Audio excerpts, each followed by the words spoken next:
do need to remind them that. Everybody be seated. Either side wish to invoke the rule of sequestration.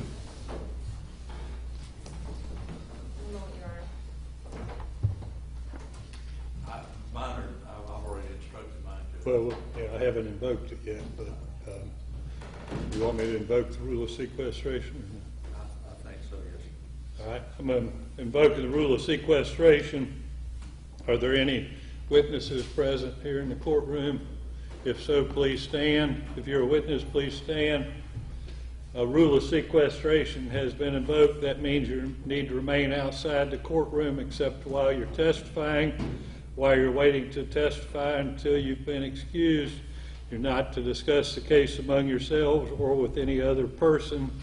Important exception to that is you are free to talk to the attorneys for either side, just not in the presence of any other witnesses.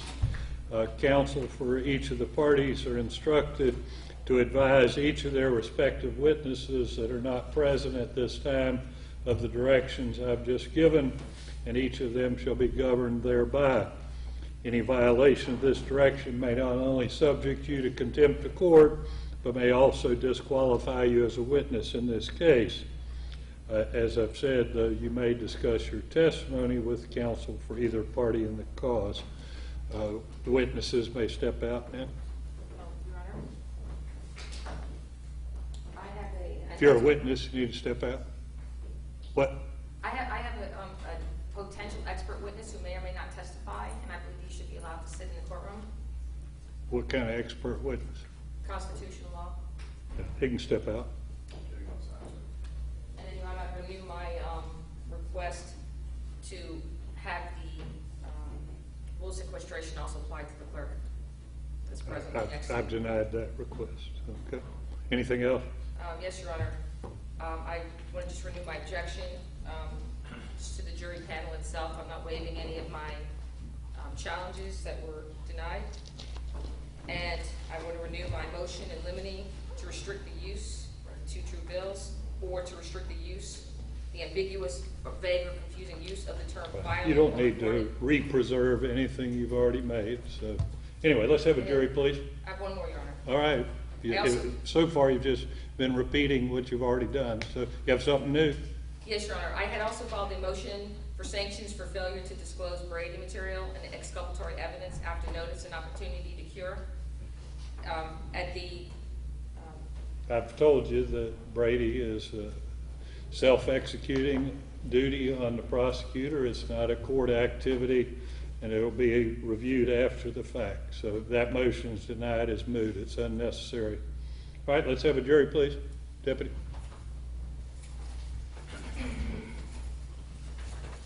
What we're going to do is seat them 4 and 4, so we don't have 7 jurors here and 1 in the back, so there'll be 4 and 4. And I've given them notepad and a pen. On the front row? Yeah, do you want us to stand when the jury comes in? What? Do you want us to stand when the jury comes in? That's up to you.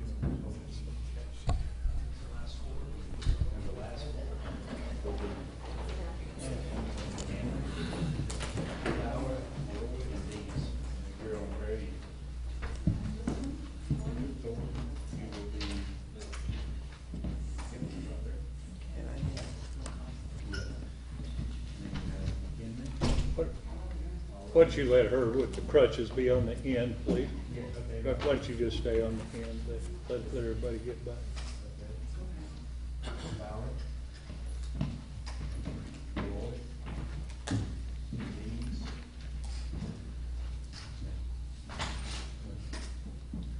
We'll learn this drill, unfortunately, probably more times than you want to. All right.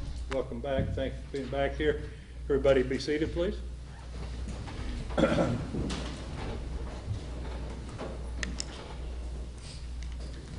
right, ladies and gentlemen of the jury, you've been selected and sworn as the jury to try the case of the state of Florida versus Trussell. As I've already discussed, this is a criminal case, and I've gone over the charges against Mr. Trussell. Later during the trial, I will define for you the elements of each of the crimes that have been charged against him. It's your solemn responsibility to determine if the state has proved its accusations beyond a reasonable doubt against Mr. Trussell. Your verdict must be based solely on the evidence or lack of evidence and the law that I will explain to you. The information, as already mentioned, is not evidence and is not to be considered by you as any proof of guilt. It's my responsibility to decide which laws apply to this case and to explain those laws to you. It's your responsibility to decide what the facts of the case may be and to apply the law to the facts. Thus, the province of the jury and the province of the court are well defined and they do not overlap. This is one of the fundamental principles of our system of justice. I decide the law, you decide the facts, you apply the facts to the law.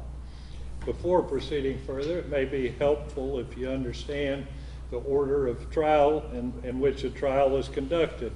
At the beginning of the trial, the attorneys will have an opportunity, if they wish, to make an opening statement. The opening statement gives the attorneys a chance to tell you what evidence they believe will be presented during the trial. What the lawyers say is not evidence, and you're not to consider it as such.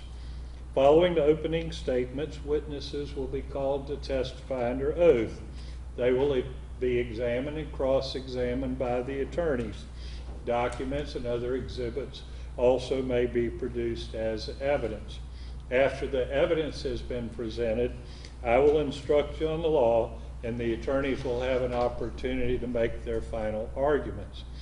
After I've given you the final concluding instructions, you will retire to consider your verdict. You should not form any definite or fixed opinion on the merits of the case until you've heard all the evidence, the argument of the lawyers, and the instructions on the law that I will give you. Until that time, you should not discuss the case among yourselves. Now, I know that may seem a little odd. We have 8 people that basically don't have anything in common except being here in this trial, and then we tell you not to talk about it. But the idea is that once you start discussing things, you start locking into opinions. What we want you to try to do is keep an open mind until everything is concluded. So please, during the course of the trial, don't discuss the case among yourselves. I now instruct you to not to communicate with anyone, including your fellow jurors, about this case. No communication includes no emailing, text messaging, tweeting, blogging, or any other form of communication. You cannot do any research about the case or look up any information about the case. If you become aware of any violation of any of these rules at all, notify the bailiff of the violation.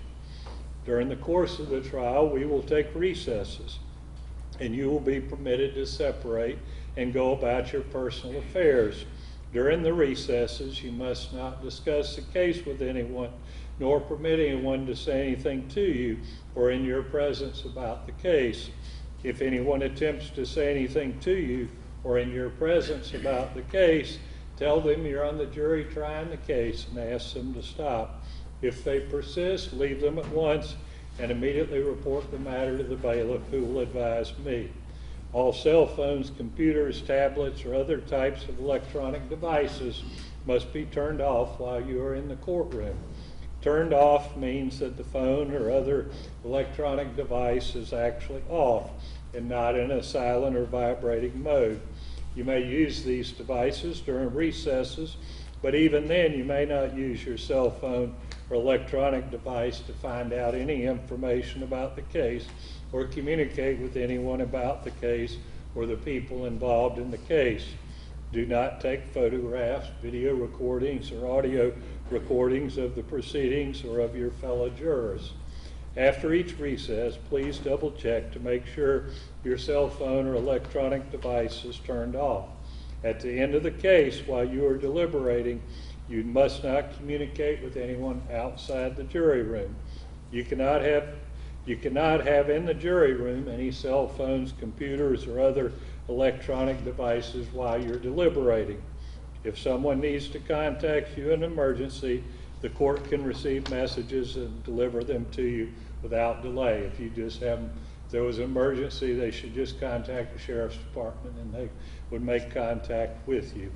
The case must be tried by you only on the evidence presented during the trial, in your presence and in the presence of the defendant, the attorneys, and myself. Jurors must not conduct any investigation of their own. This includes reading newspaper, watching television, or using a computer, cell phone, the internet, any electronic device, or any other means at all to get information related to this case or the people and places involved in this case. This applies whether you are in the courthouse, at home, or anywhere else. You must not visit places mentioned in the trial or use the internet to look at maps or pictures to see any place discussed during the trial. I know I've mentioned this internet thing 3 or 4 times. That's the standard instructions do that. I'm not trying to insult your intelligence.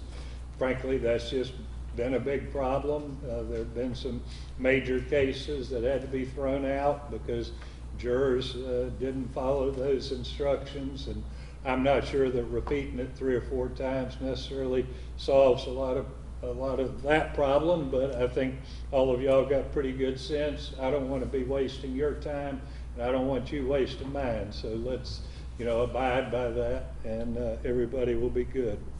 You must not have discussions of any sort with friends or family members about the case or the people and places involved. So do not let even the closest family members make comments to you or ask questions about the trial.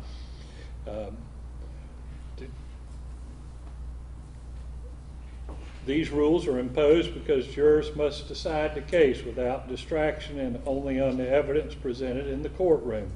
If you investigate, research, or make inquiries on your own, I will have no way to make sure that the information you obtain is proper for the case. The parties likewise will have no opportunity to dispute or challenge the accuracy of what you find. That is contrary to our judicial system, which assures each party the right to ask questions about and challenge the evidence being considered against it and to present argument with respect to that evidence. Any independent investigation by a juror unfairly and improperly prevents the parties from having that opportunity our judicial system promises. Any juror who violates these restrictions jeopardizes the fairness of these proceedings, and a mistrial could result that would require the entire trial process to start over. A mistrial is a tremendous expense and inconvenience to the parties, the court, and the taxpayers. If you violate these rules, you may be held in contempt of court and face sanctions such as serving time in jail, paying a fine, or both. In every criminal proceeding, a defendant has the absolute right to remain silent. At no time is it the duty of a defendant to prove his innocence. From the exercise of a defendant's right to remain silent, a jury is not permitted to draw any inference of guilt, and the fact that a defendant did not take the witness stand must not influence your verdict in any manner whatsoever. The attorneys are trained in the rules of evidence and trial procedure, and it is their duty to make all objections they feel are proper. When an objection is made, you should not speculate on the reason why it is made. Likewise, when an objection is sustained or upheld by me, you must not speculate on what might have occurred had the objection not been sustained, nor what a witness might have said had he or she been permitted to answer. During the trial, it may be necessary to confer with the attorneys out of your hearing to discuss matters of law and other matters that require consideration by me alone.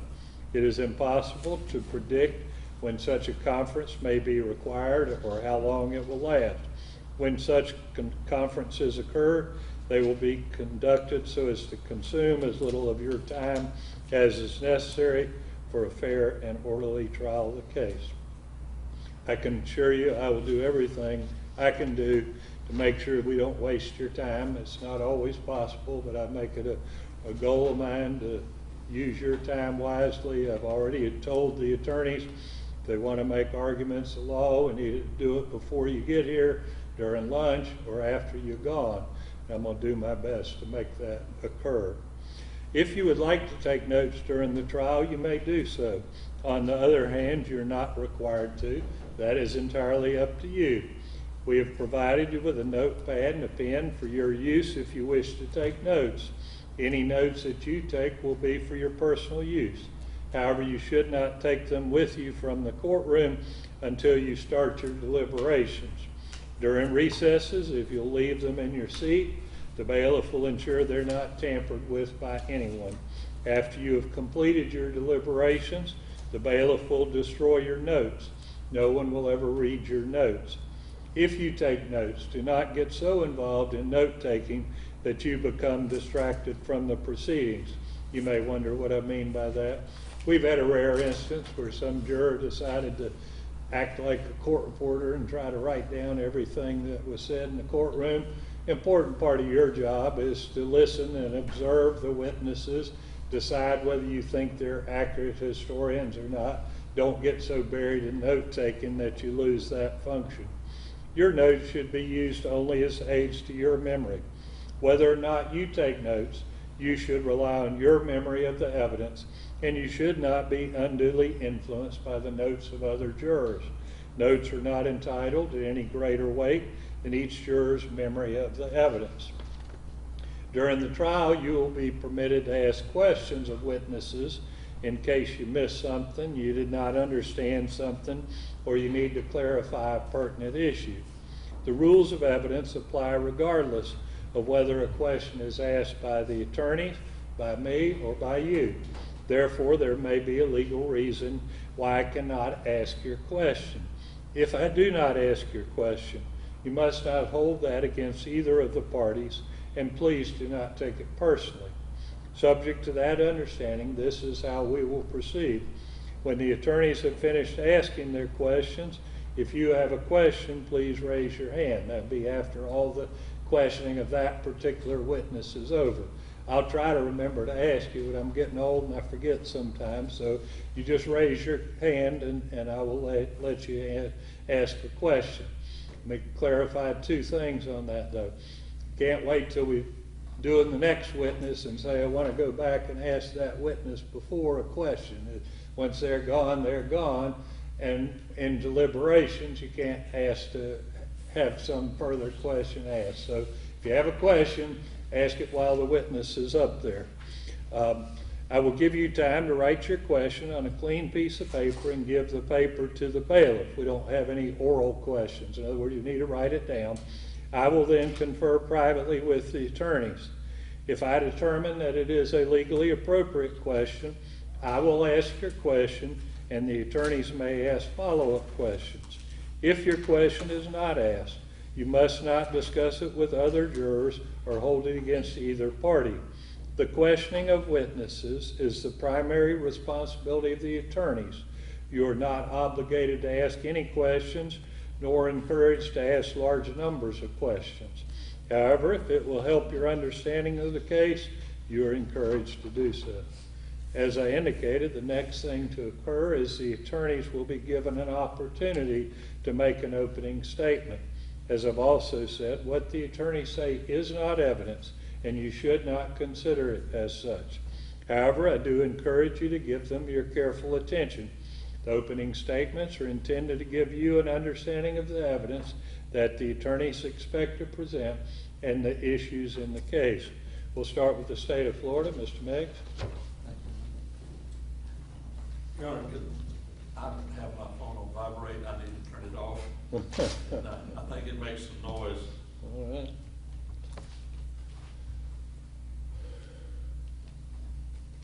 Maybe.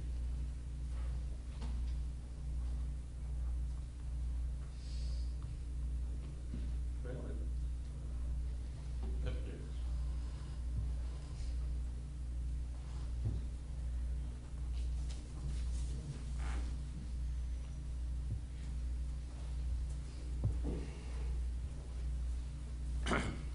Thank you, Your Honor. If it pleases the court, ladies and gentlemen, this is opening statement time.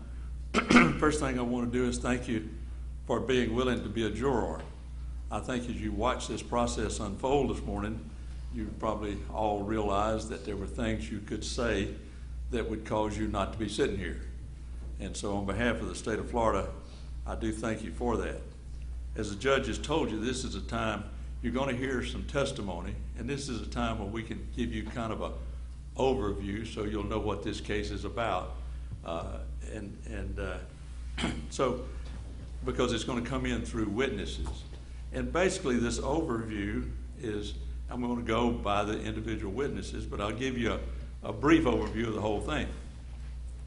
Basically, a grand jury for Dixie County was impaneled in April of 2014.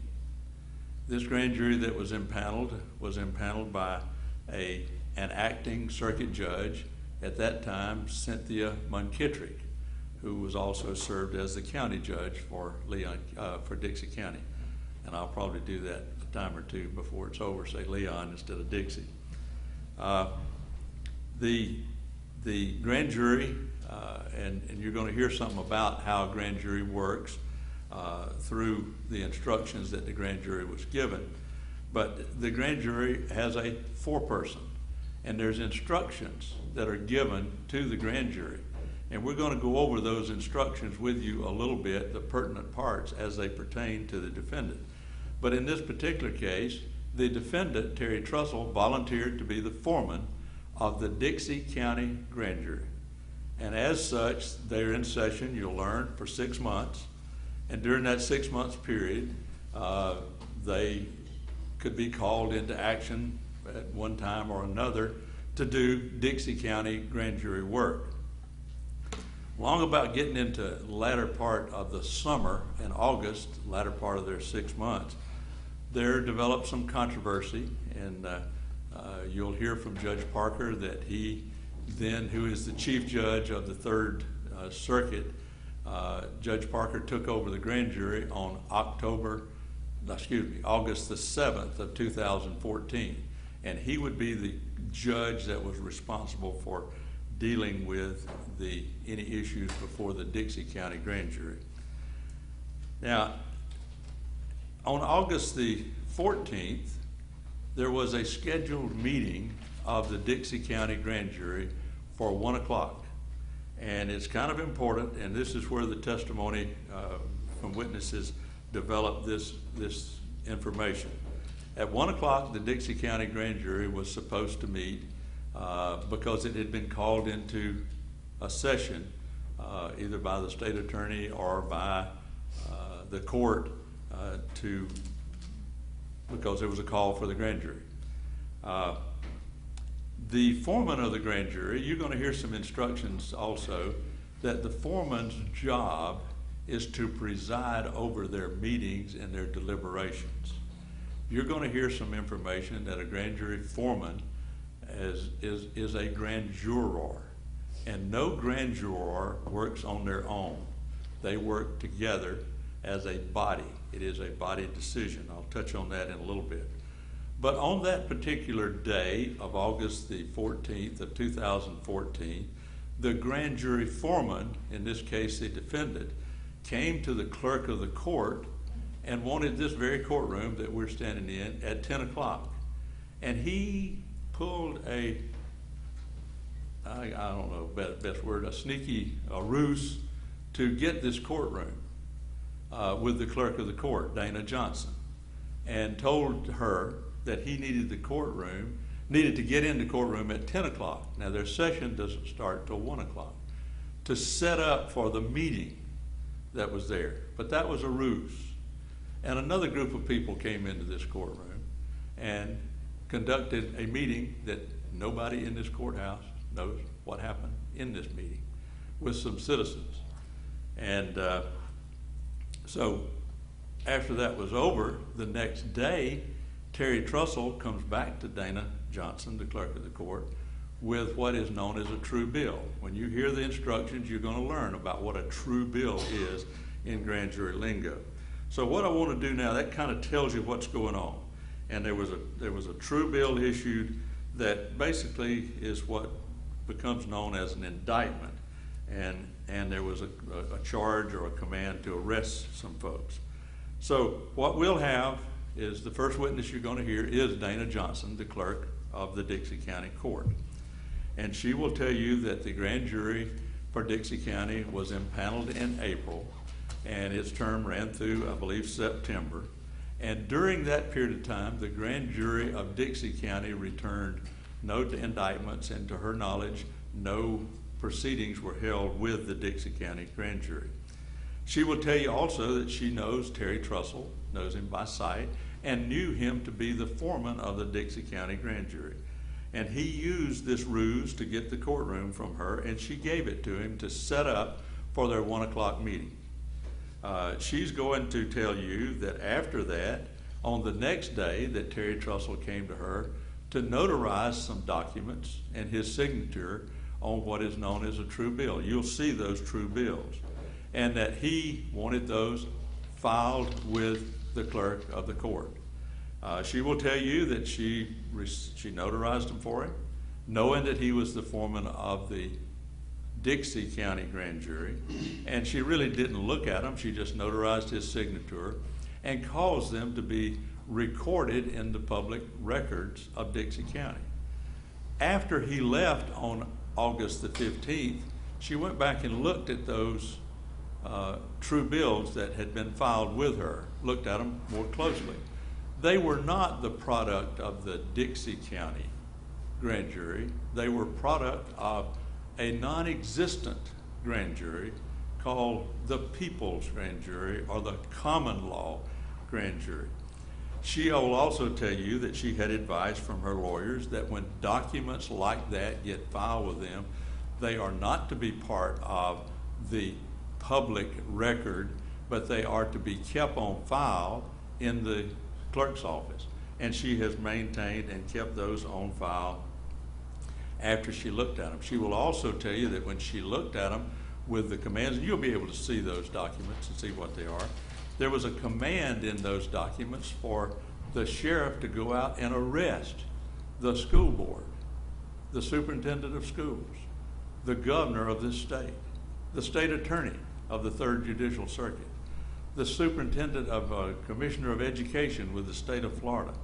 There was a command to have those people arrested to account for the actions by this non-existent group that met here under a ruse to get into this courtroom in this very room where we're standing. After she looked at those documents, realizing what they were, she did what she should have done. She reported that to the sheriff, and the sheriff to conduct an investigation about what was happening in the case. The next witness, and that's pretty much what you'll hear from Dana Johnson, the clerk. The next witness you'll hear from is Major Scott Hardin.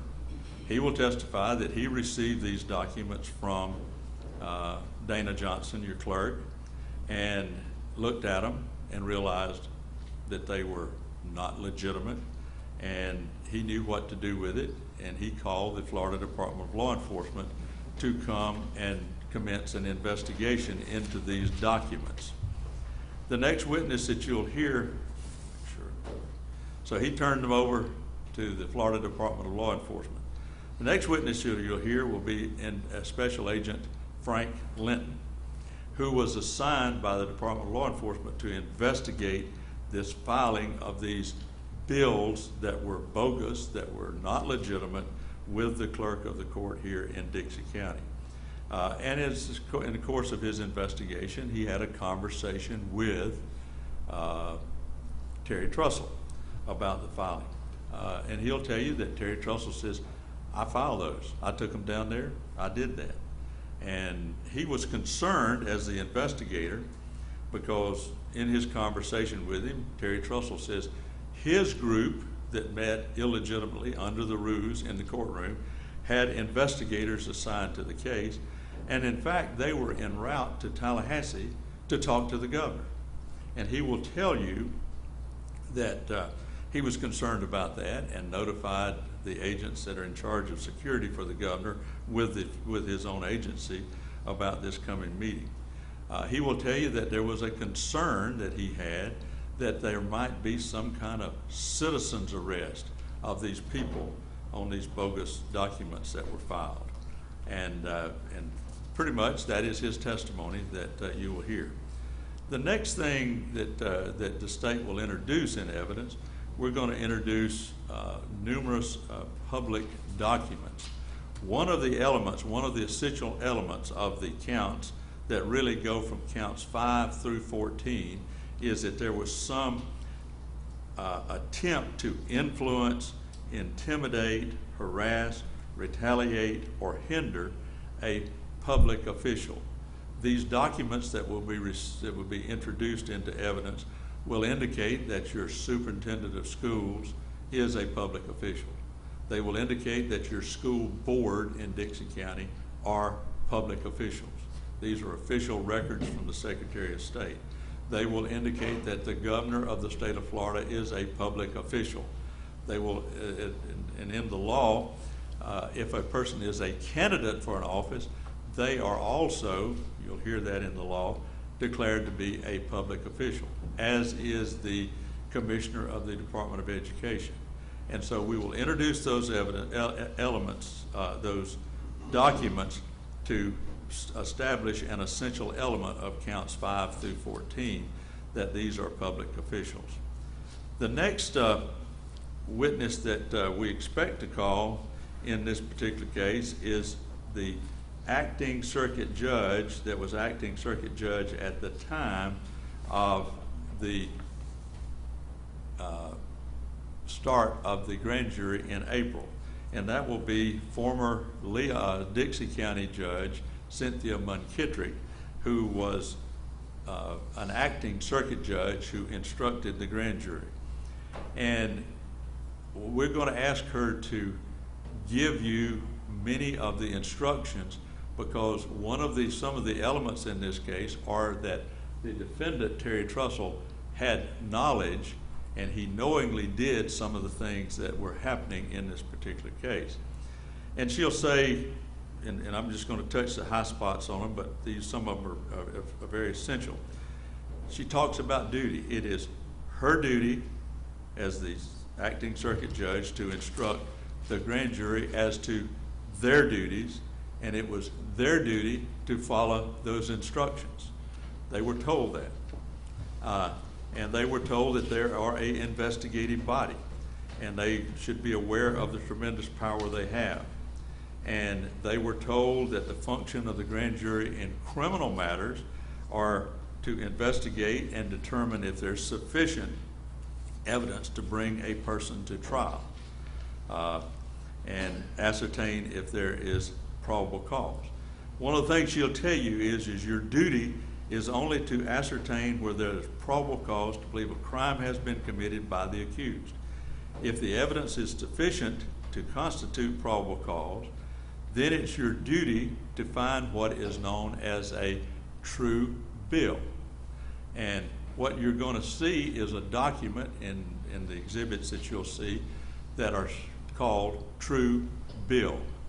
And true bill, if the grand jury does find a true bill and it is properly returned in open court, then it becomes the indictment upon which the person will be called to go to trial.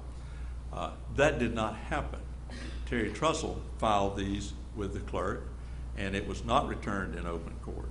He will also tell you, she will also tell you, that the instructions given to Terry Trussell and the Dixie County grand jury are that the state attorney, and in your case it's Jeff Siegmeister, will advise and counsel the grand jury as its legal advisor. And so you don't have to follow his advice, but he's in a position to tell you what evidence is available and present the case to you. She will tell you some other things too, that basically that you ought to give great weight to the advice and recommendations of the state attorney, because generally they've investigated it. But if a conflict develops between the state attorney and the grand jury, then the court is available to resolve those conflicts. Now, one of the things, and this is real important, this is really important, she will tell the grand jury and Mr. Trussell, you are cautioned, however, that a grand jury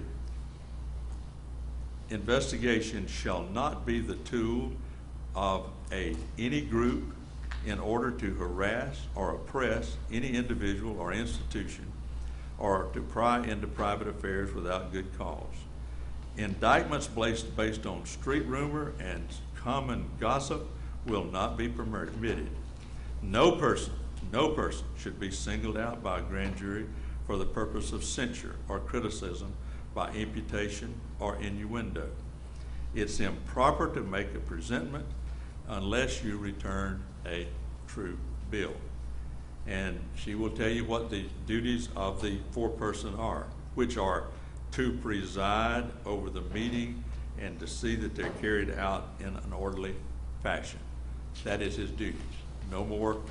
He's not in charge. He's to preside over the meetings. And more, as you've already heard from the judge giving you some instructions, these are repeated many times in different forms over again. The state attorney, she will tell you again, and his assistants are your legal advisors on all matters coming before the grand jury. It's your duty to give weight and careful consideration to this advice, and they will be there with you while you're making investigations and administer the necessary oath. They will also tell you, which didn't happen in this assembly that took place here where a true bill was entered, that every grand jury is made up of at least 15, but not more than 21. And when 12 of those get in agreement, that is the decision of the grand jury. So 15 present, no more than 21. When 12 gets in agreement, that is the situation. Now, Judge McKentrick also will say bailiffs are provided by the sheriff when the grand jury is in session and will be available as they are needed. You're going to hear some testimony that they had their own security for this meeting that happened here. The grand jury, and Mr. Trussell was also told, if the state attorney is disqualified, the court will appoint a special state attorney to handle the case. And then probably the last thing, which is most important of all, is the grand jury functions and operates only as a whole body. No individual or group of grand jurors may make or attempt to make any independent investigation whatsoever. It is a group effort by the totality of the grand jury. And then there's an oath, and part of this oath is, and the last part of it is, you shall not make a presentment, a true bill, could be a presentment, against a person because of envy, hatred, or malice, and you shall not fail to make a presentment against a person for love, fear, or reward. So basically, that is what Terry Trussell and the Dixie County grand jury had been told. I'm going to call as our next witness in the case Assistant State Attorney John Weed. Assistant State Attorney John Weed basically will testify that he was here on the day in April of 2014 when the grand jury was impaneled, and he, as these instructions were given in this very courtroom, he was watching to see if they were clear, understanding, and if people were listening. And then after it's over, he conducted a brief orientation session with the members of the Dixie County grand jury just sworn in by Judge Cynthia McKentrick, the acting circuit judge. The next to the last witness you're going to hear is from Jeff Siegmeister, who is your elected state attorney here. And his testimony we expect to be that there is a consequence when a public official is arrested. And he'll give you some of those consequences: removal, public scorn, all of those things. and that he removed himself from this case because he was one of the ones that was indicted by a true bill. The last witness you're going to hear is the Chief Judge, Greg Parker. Chief Judge Parker is the Chief Judge of this circuit, and it is his responsibility under the law to impanel a grand jury.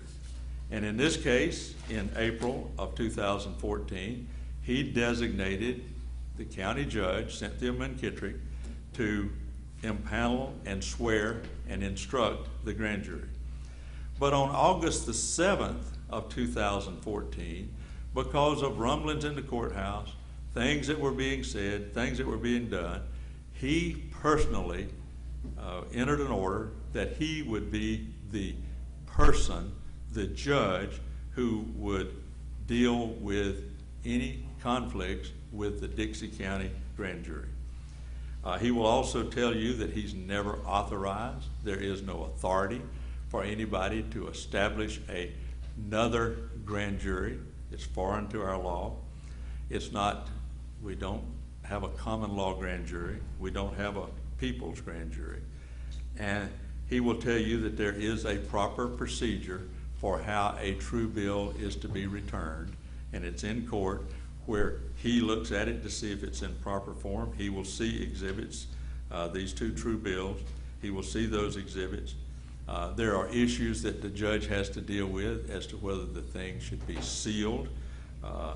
There's an issue about whether or not there was a quorum present, and did 12 agree to it, and that none of that happened in this case because of the actions of Terry Trussell. And he will also tell you that if there was a conflict going on with the grand jury when it was scheduled to meet on August the 14th, 2014, he had made himself available all that day here in the Dixie County Courthouse, and he was not called on. So after you hear all the evidence, that's pretty much all that the state is going to show you. You will be able to see what a statute is calling simulated legal process. And that is a crime. It is a crime for which the defendant is on trial for here today, of filing simulated legal process. And we believe the evidence will show you that on August the 14th, that Terry Trussell falsely acted as the foreman of the statutory grand jury to trick the clerk into letting him have this courtroom for him to assemble another kind of grand jury, which is foreign to our law and foreign to our courthouse. And we will expect the evidence will convince you that the elements to each of the crimes charged, as you will be instructed at the end, will be proven to you beyond a reasonable doubt after you hear all the evidence. I thank you on behalf of the state for your attention. I'm going to stop now, and we'll call witnesses after, if the defense chooses to make an open statement. But that's kind of what this case is about: filing simulated legal process against public officials to intimidate or harass or retaliate against them. That's what the case is about. Thank you very much. Ms. Garcia? I'm going to reserve on my opening. Okay. But I would like to have a sidebar briefly. Call your first witness, Mr. Meggs. We can call Dana Johnson. We can go sidebar while the witness is getting brought in.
please.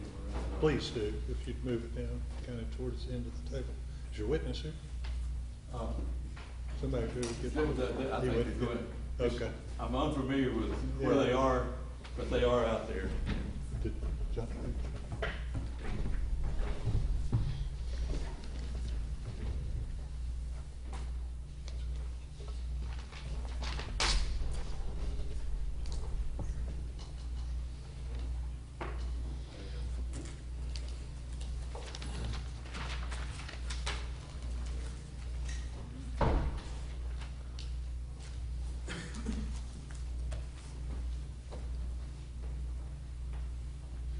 All right, if you'd face the deputy clerk to be sworn, please. Solemnly swear or affirm the testimony you're about to give will be the truth, the whole truth, and nothing but the truth, so help you God. Have a seat, slide at the microphone, please. Is that microphone on? Okay. You may proceed, Mr. Mayor. Would you tell the jury your name, please? Dana Johnson. And what is your profession, please, ma'am? I'm the clerk of the court for Dixie County. Okay, now, can y'all hear her all right? All right, how long have you been clerk of the court for Dixie County? Since November 2006. What is your background and training that enables you to perform as the clerk of Dixie County? I worked for former clerk Joe Hubert Allen from 1988 until 2006. Okay. And when you say you work for them, what, All capacities of the office, everything from the county commission minutes and agenda, civil traffic, recording, pretty much back up to all the different courts in the office. so how much experience do you have total as working in the clerk's office for Dixie County? 27 years. 27 years. Okay. Want to take you, if I can, back to 2014. Are you familiar with how and familiar with the impaneling of grand jurors? Yes, sir. Okay, in April of that year, what can you tell this jury about the impaneling of a Dixie County grand jury? The assistant state attorney requested that I pull a panel of jurors for potential for the grand jurors. And as normal, we went through the process to select the possible jurors for the grand jury and selected a grand jury. Okay. Did that happen in this courtroom? Yes, sir. Okay. And how long, do you know how long a grand jury's term happens to be? 6 months. Okay. Are you familiar with that particular grand jury, whether or not they returned any indictments, presentments, true bills, or anything to your office from that Dixie County grand jury They did not, no, sir. during the entire term of their session? That is correct. Okay.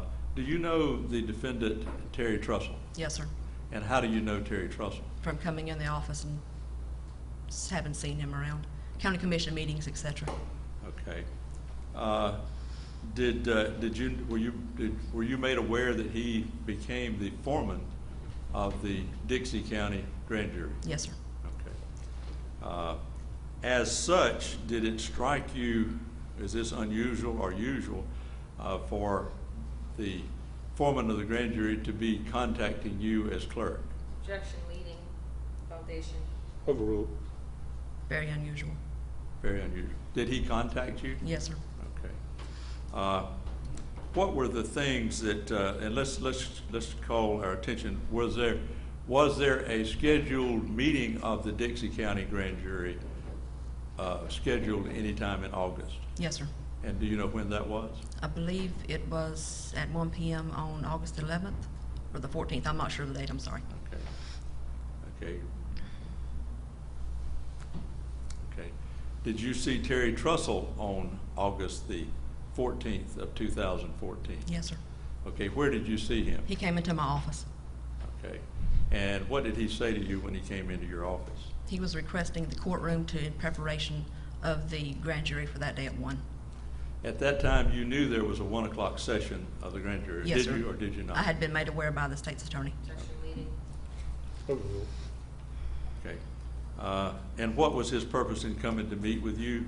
Objection calls for speculation. Overruled. To gain access to the room to set up for the 1 p.m. hearing. Did he tell you anything about what setup meant? No, sir. Objection, hearsay. Overruled. No, sir, he did not. Did not. Did you allow him to have the courtroom for the Dixie County statutory grand jury? Yes, sir. Okay, and when did you allow him to have that?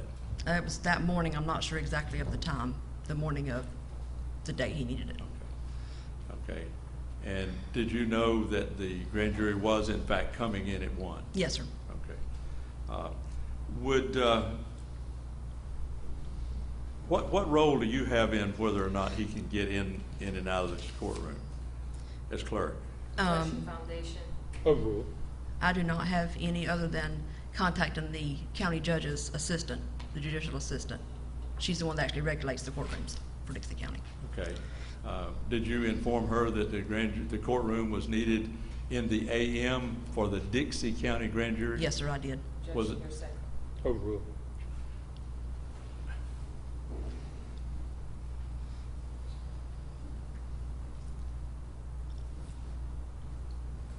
I forgot my question now. I think she answered your question.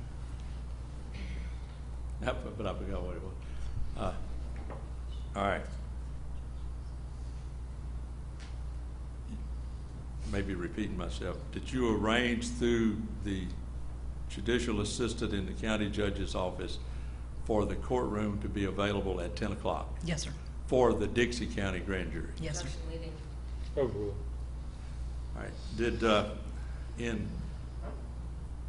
Were you aware that there was a meeting that took place in this courtroom at 10 o'clock that morning? Not until after the fact. Learned it after the fact? Yes, sir. Did it have anything at all to do with the statutory Dixie County grand jury, to No. your knowledge? No, sir. Objection calls for speculation. Sustained. Jury disregard.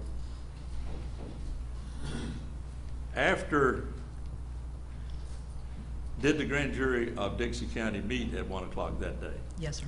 Did any items get returned in open court Not that I'm aware of. before the judge as a result of that meeting? Not that I'm aware of. Your Honor, I have previously marked as State's Exhibit 1 and 2, two exhibits.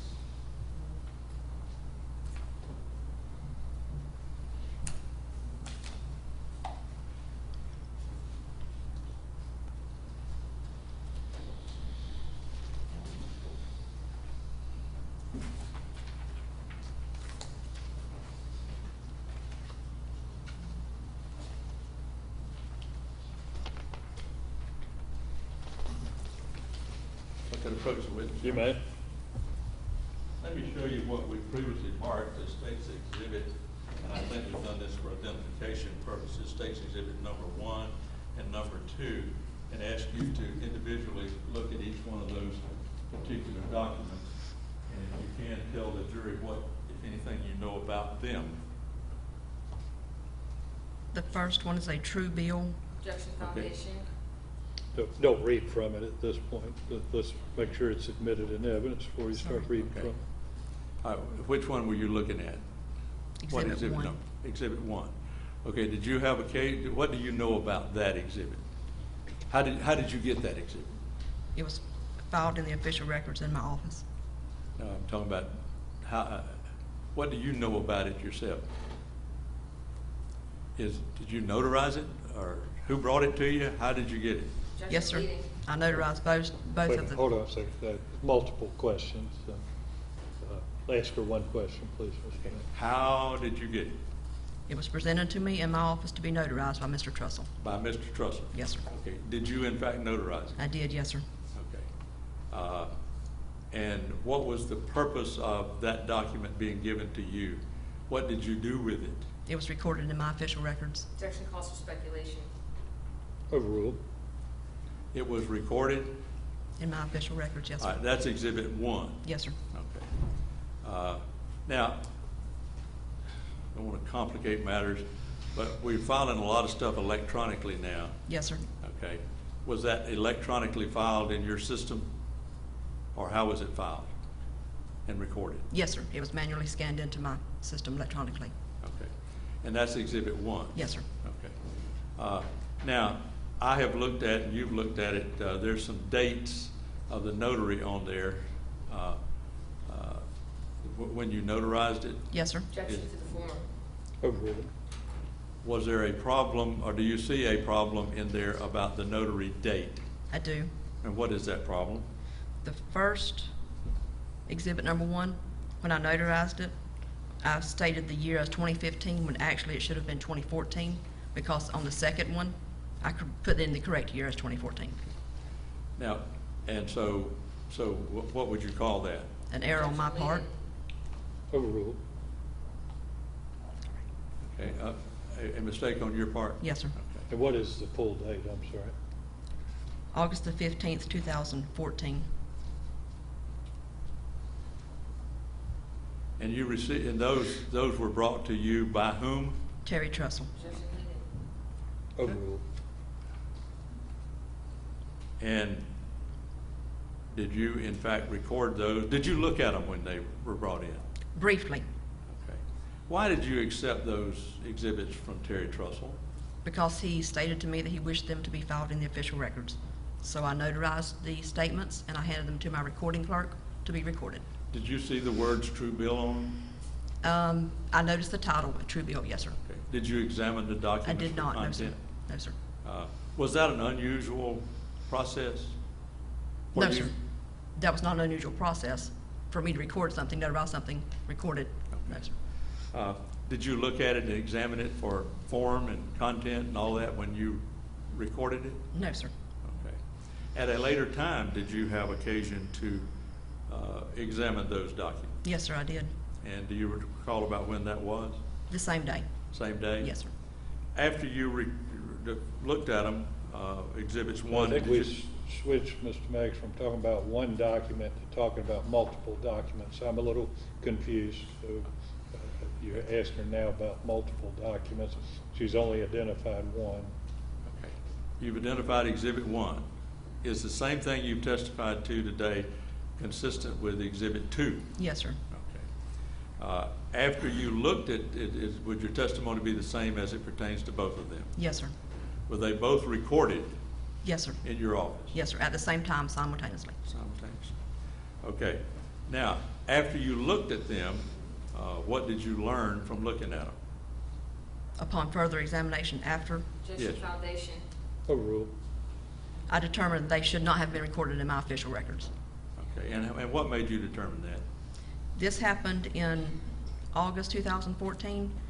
Me and my chief deputy clerk had went to some training over in Columbia County in May of 2014, making us aware of the possibilities of these items trying to be recorded in our official records, not just our county, but the whole entire circuit.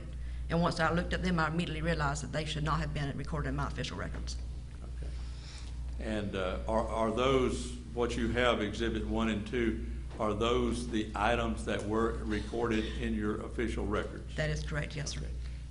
And they were recorded at the request of whom? Terry Trussell. Jefferson Leland. Overruled.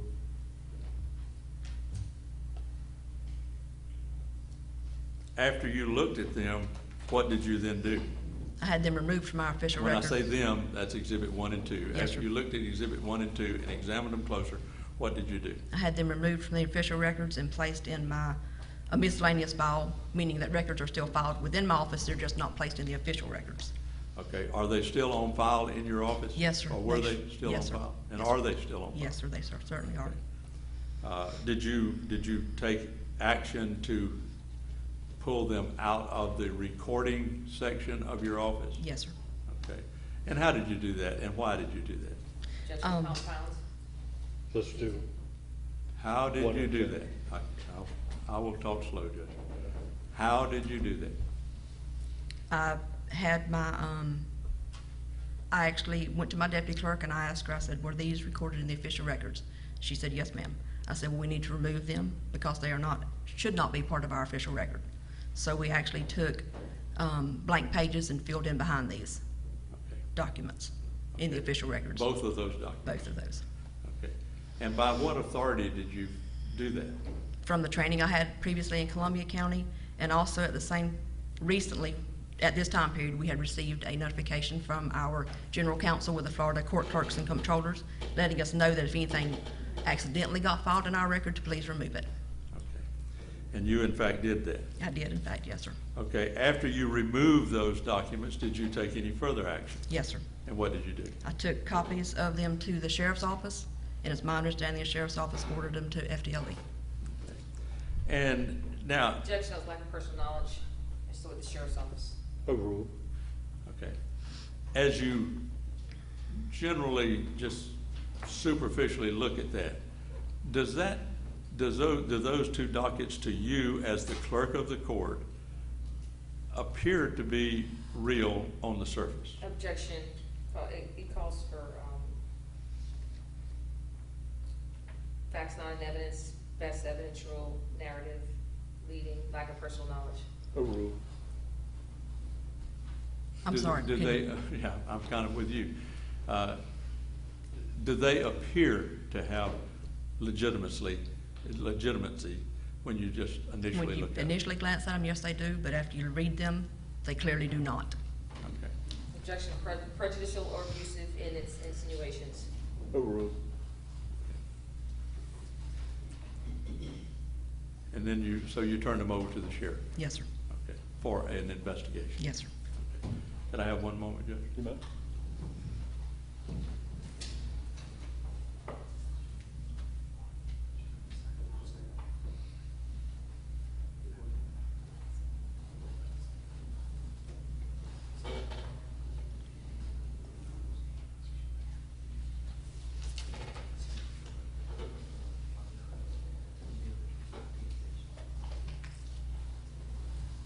Okay.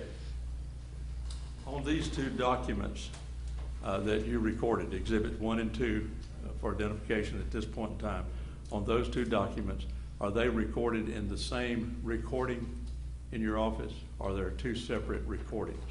I only have one set of official records from my office. Okay. Okay.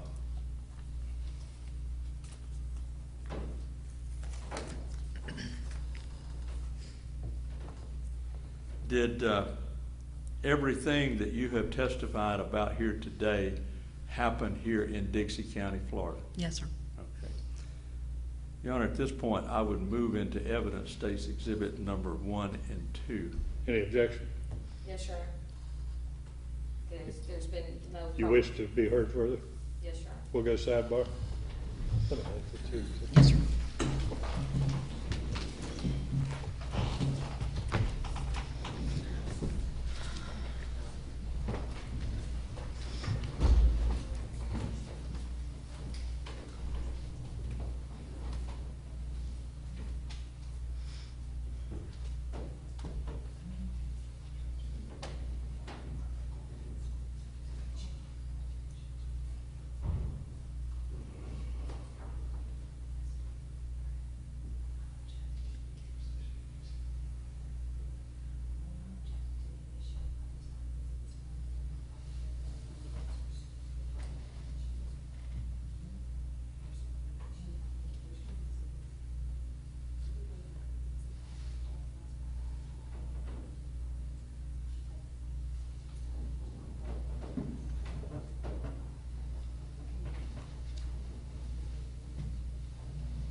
No further questions, Your Honor, at this time. Cross. One second. Could I have one additional question, Judge? Okay. Do you see Terry Trussell here in the courtroom today? Yes, sir. Okay, and where is he? He's sitting at the defendant's table. With the red tie? Yes, sir. Your Honor, could the record reflect that she is referring to the defendant, Terry Trussell? Cross. Okay. No further questions. Your Honor, since I have Mrs. Johnson as my witness also in our case, I'm going to waive the right to cross this judgment. She's under subpoena. by If the you want to defense counsel. question her now. She's here. Let's not keep her under strings so she can get back to doing her work. If you have questions, go ahead and ask her. Can we sidebar, Your Honor?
We're probably about due for a break. Would you like a short recess before we start? Yes, Your Honor. We'll take 10 minutes, all right? We'll let you step out to the jury room. I've kind of lost track of time, I'm sorry. We'll give you 10 minutes. If at any point in time you need, break, raise your hand, we'll take a break, all right? 10 minutes?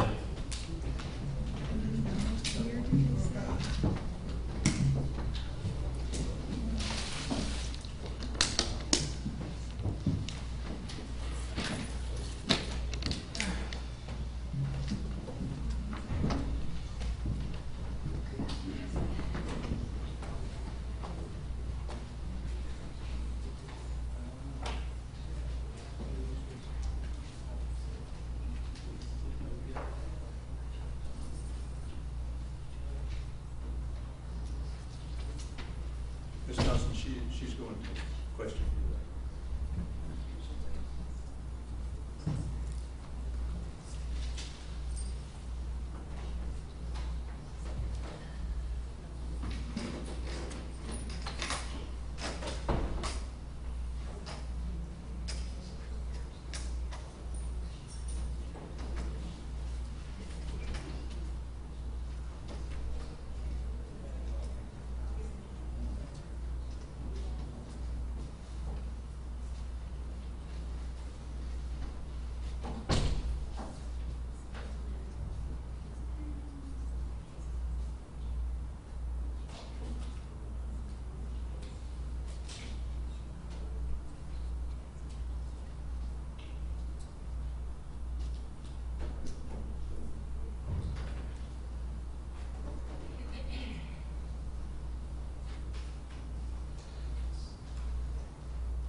take my time.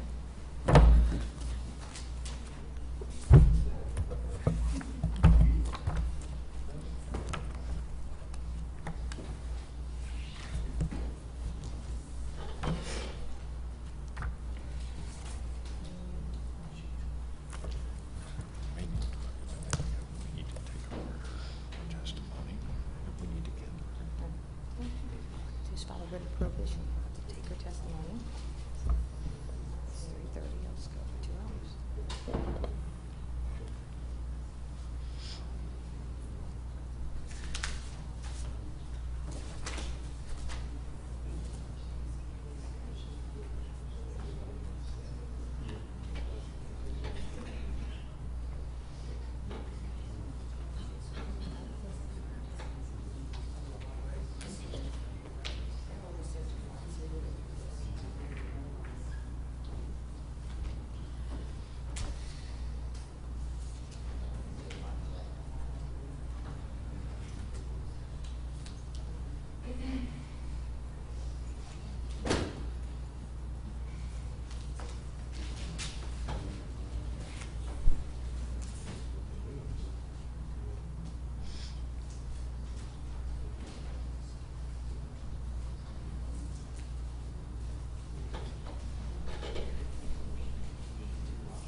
Let's get some different places.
You better run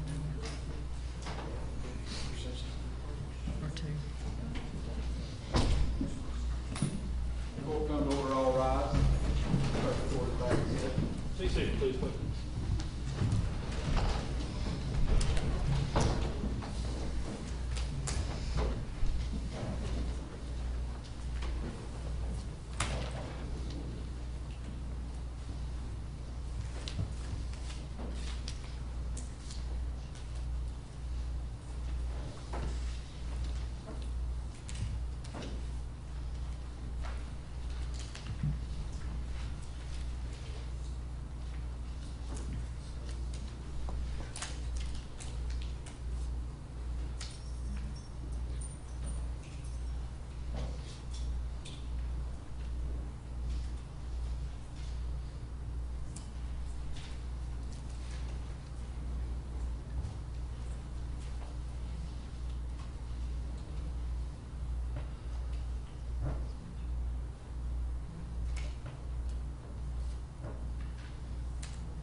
Ms. Johnston. Good afternoon.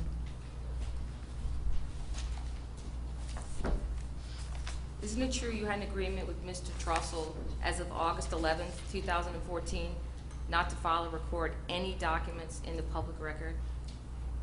Sometime after that fact, I don't know that it was the 14th. You recall the August 11th filing to you where he instructed you not to file or record anything in the public record or disseminate any information he provided to you? No, ma'am. Isn't it true that the documents at issue that the state has provided to you earlier were accidentally filed by your clerk? That is not correct. They were filed and then taken out of record once I inspected them. Do you recall having your deposition taken I do. earlier in this case? I do. And do you recall the statements you made concerning the accidental filing? Let's have a page number, a question that should be quoted. It should be a quote of your question, quote of the answer, see if she has recollection of it. Well, we'll come back to that. Let's go back to the beginning.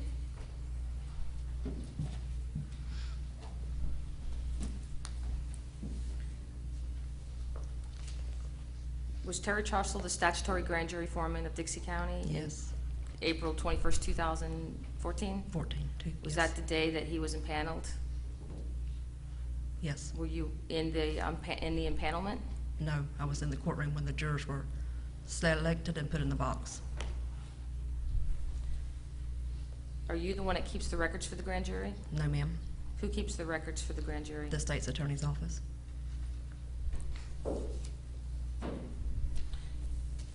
Now, today you testified that Mr. Trussell presented to you personally these two purported documents to file? When I was standing at my office, in my office, yes.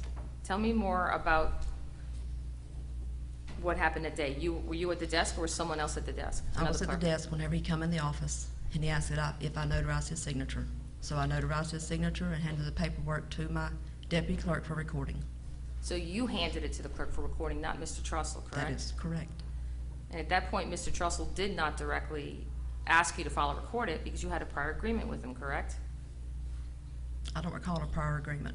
Did you believe that this record was one of the statutory grand jury records? At first, when I first looked at it, no, I did not. I wasn't sure what it was. That's why it was filed in the official records. Upon later review by myself, I realized that it should not have been filed in the official records and it was taken out. Starting August 4th of 2014, did Mr. Trussell bring to the clerk of court a 7-page letter to Judge McKittrick concerning the grand jury? I believe he may have. And was that particular document filed and recorded originally, or? I don't recall. Let's clarify something. First of all, since you're the clerk of court here, tell me, does the clerk have more than one hat? Do you wear dual hats? I wear 3. Okay, tell me the hats, please. I am the official records custodian for the county. I am also the clerk of the court to the county court and the circuit court for Dixie County, and I also am the clerk auditor to the Board of County Commissioners for Dixie County. Okay, so one of the things that you do is you oversee the court filings, Yes, ma'am. and is that what's really considered filing, is when you file something in court? Can you explain filing? When someone wishes to have a document placed in a court file, then it is either brought to my office or now electronically filed through the portal, and it is placed in the record, in the court file. So what is the legal definition of filing according to your clerk statutes? What does that mean? I have no idea, other than what I just explained. If someone wishes for something to be placed in a court file in my office, they bring it in, we either clock it in, or it's filed electronically with a filed stamp, and it's placed in our court file. So to be considered filed, it goes into a court file, not an official record? That is not correct. Some things that are filed in the court files are also filed in the official records. Okay, let's talk about filing in a court file, the use of the term filing. Filing is normally used when someone files a document with the clerk of court for a case, like a divorce or something like that. That is correct. But sometimes you're saying that something that's filed in a court file, like a judgment or something else, would also be put into the official records. Yes, ma'am, that is correct. So the term filing doesn't mean putting it into a folder in your desk, does it? Yes, ma'am, it includes that as well, How is that included, because we have miscellaneous files within my office. and how are those maintained? They're maintained by me, the clerk of the court for Dixie County. What legal statutory right do you have to take a document and create your own personal file outside of a regular court filing? Because there are items that do not fit into the official records or into a court case. Therefore, they're filed in my office. Many documents that are filed by the county commission for Dixie County are filed in court, filed in files in my office, miscellaneous records they're called. But a court filing, if something is filed in court, doesn't it need to be put into a court file and have a docket or some type of chain of order of the documents? Not always. Explain how it works when something is filed in court. What is your obligation to maintain the document as far as putting it into an index? My records are docketed in our computer system once they're filed in a court file. Our computer system automatically keeps track of a docket for each individual file. So it's a requirement of the clerk when I file something in court, or anybody files something in court, that it gets docketed and it's listed on the docket, correct? That is correct. So in this particular case, these two documents are not filed in any court file, correct? That is correct. And there was no attempt to file them into any court files, correct? They do not pertain to a court file. That's why they're filed in my miscellaneous file. Now let's talk a little bit about the official record. What are you authorized by law to file in an official record? Deeds, mortgages, death certificates, marriage licenses, UCC statements, veterans paperwork. There's a wide assortment. Judgments, liens.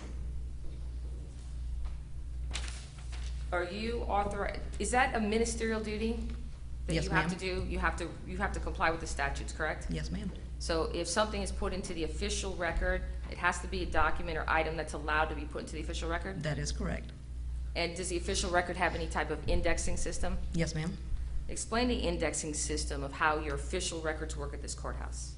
The records are indexed by grantors, grantees, grantors being who is giving the record, grantees being who is receiving the record. In other words, to and from. What do you have in place to make sure that your clerks know what they can or can't file into an official record? We follow the Florida statute. We also have an Attorney General opinion from the Florida clerks and comptrollers. Several, in fact, not just one. As to what you're allowed to file or not file? That is correct. And I know you had spoken about the attorney for the Florida comptrollers issuing some type of opinion letter. Yes, ma'am.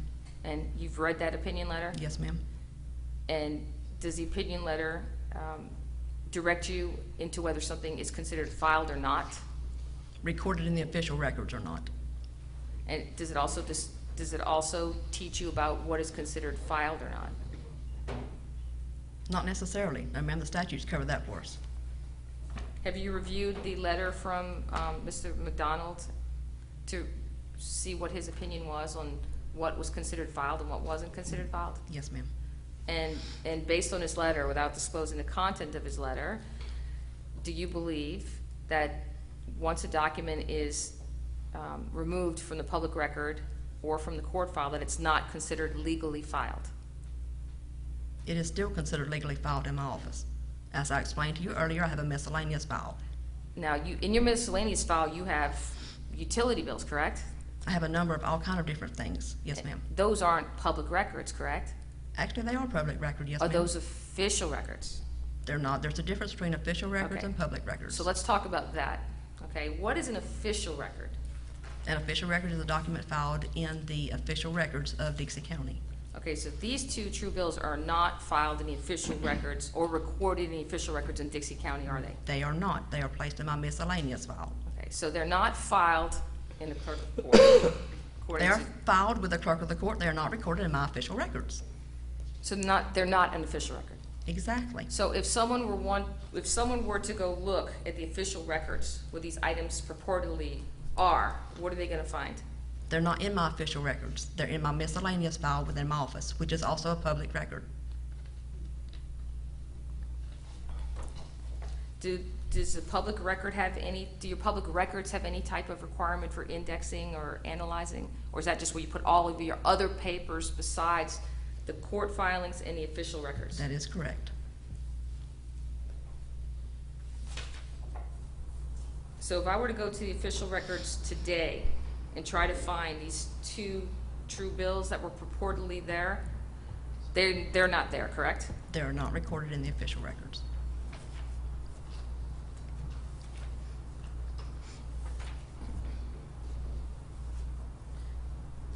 Do you know who actually would have been at the window or who would have heard what Mr. Trussell said about what to do with these documents on August 15th, 2014? I was standing there. Who else are you talking about? So about who actually took the documents from Mr. Trussell and supposedly recorded them or filed them?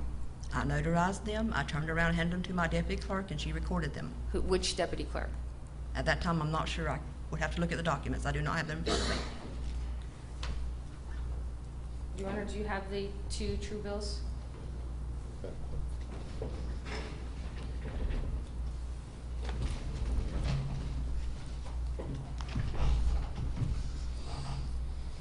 Yes, Karen Leverett. And is that on which one is the first one? The first true bill is directed to,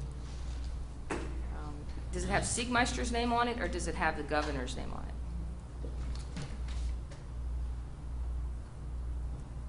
The first one does not have Siegmeister's name on it. Does it have a list of names? Yes, sir. Yes, ma'am. Okay, let's talk about that one first. According to that document, which is in evidence, tell me at the very top right-hand corner of it, does it have a book and page number? Yes, ma'am. And what is the book and page number? Book 469, page 624, And what is the time stamp on it? 4:30 p.m. And it's a 2-page document? Yes, ma'am. And there's supposedly a signature on the second page? Yes, ma'am. Read the book and page number on the second page to show me that it was recorded at any There's- point in your system. There is no book and page number on the second page. So your court doesn't have any way to monitor what you put in your official records as far as the second, third, fourth, fifth pages? Yes, ma'am.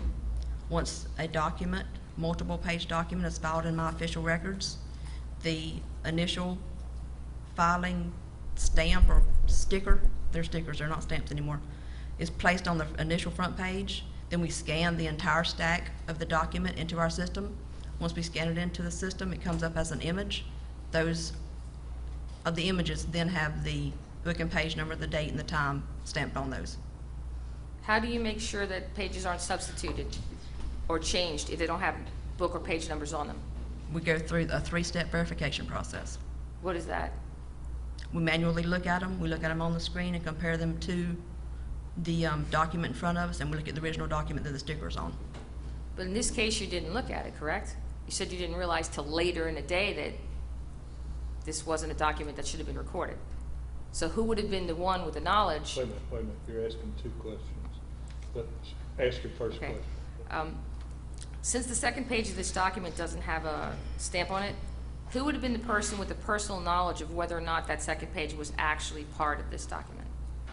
Myself, when I notarized it, and then Karen Leverett when she recorded it and scanned it into the official record system. And did she recorded it at your direction? She did. And you did that against your agreement with Mr. Trussell, correct?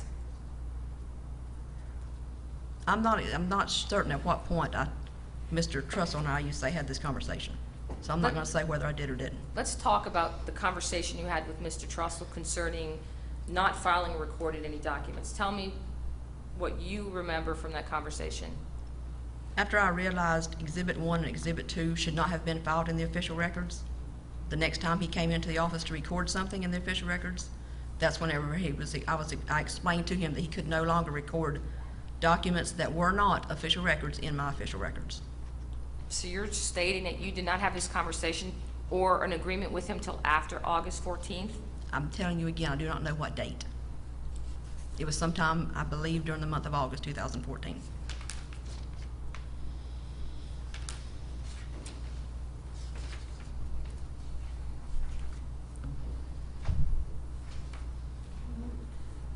Do you remember the first time that Mr. Trussell came to the clerk to bring a document? Yes, ma'am. When was it? I just told you, I'm not sure of the date. Is there anything that will refresh your recollection of what the date was? If you have documents copies of documents with dates on them, that may.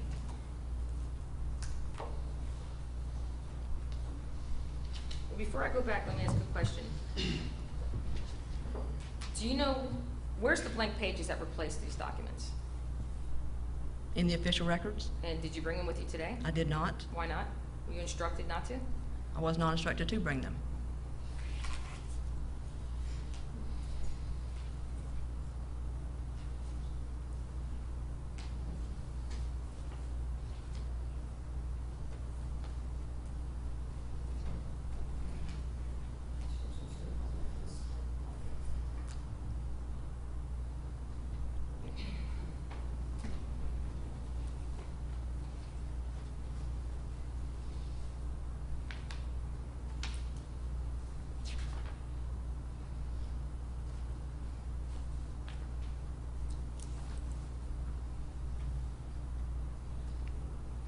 May I approach, Your Honor? This is the bailiff. I'm marking for identification, Defense Exhibit 1. And that's a, how many page document?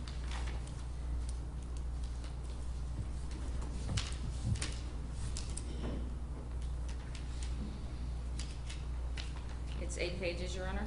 All right, you can show it to her. Yes.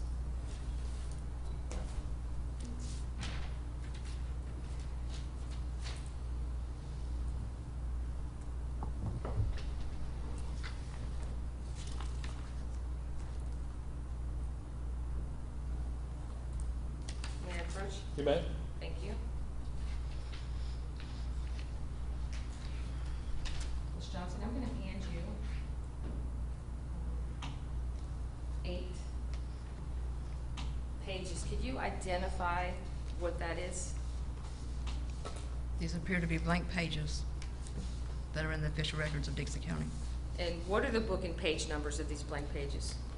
Book 469, page 323, And what does it go through? 331. Do you recall what is in the official record, or what was in the official record that was removed? I believe it was a document that was brought in by Mr. Trussell. I'm sorry? I believe it was a document brought in by Mr. Trussell. And do you recall what the document was? Not right off, I do not. And what is the date of this particular document? August the 5th, 2014, And the time? 4:27 p.m.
marking for identification, Defense Exhibit 2 and Defense Exhibit 3. May I approach the witness? How many pages is this?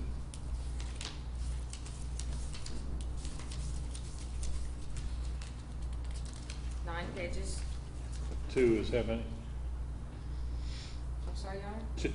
Defense Exhibit 2 is how many pages? Oh, Defense Exhibit 2 is 2 pages, Your Honor. And 3? And Defense Exhibit 3 is 7 pages. All right. You may show it to the witness.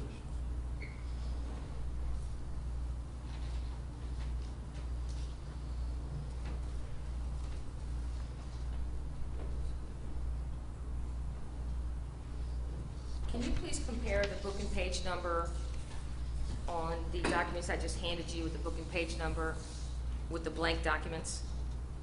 Yes, ma'am. And could you tell me, are they the same? That is correct. So what is the first document, the first written document, Exhibit 2? What is that document? It's titled a Bill of Information. And is that from Terry Trussell as the statutory grand jury foreman, signed as the statutory, Dixie County grand jury? It is signed Terry G. Trussell, Foreman, Grand Jury, Dixie County, Florida. Okay, so that's a document that Mr. Trussell gave the clerk's office as the Dixie County grand jury foreman? That's what it appears. And is there a notary on there, or Yes, ma'am. who notarized it? Karen Leverett. And does Karen still work with the clerk's office? She does not. Now, look at the second document, which is the Exhibit 3, which is a 7-page document. Yes, ma'am. What is that document? It appears to be a letter to Judge Cynthia McKittrick from Terry Trussell. And was that also sent as the Dixie County grand jury foreman? Is it signed, if you look at the 7th page, by Mr. Trussell? It is. And what's the date of those 2 documents? They were notarized August 5th, 2014, and recorded August 5th, 2014. Was the second document, the 7-page letter from Judge McKittrick, is that document also notarized by your office? Yes, ma'am.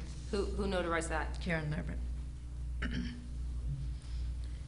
Now, these 2 documents apparently were recorded with the Dixie County clerk. Why were they removed and replaced with those blank pages that you have?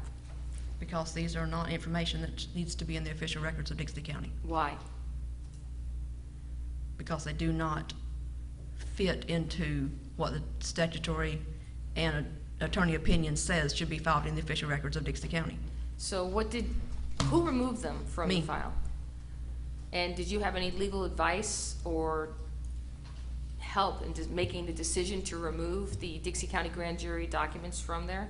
The attorney for the Florida court clerks and comptrollers.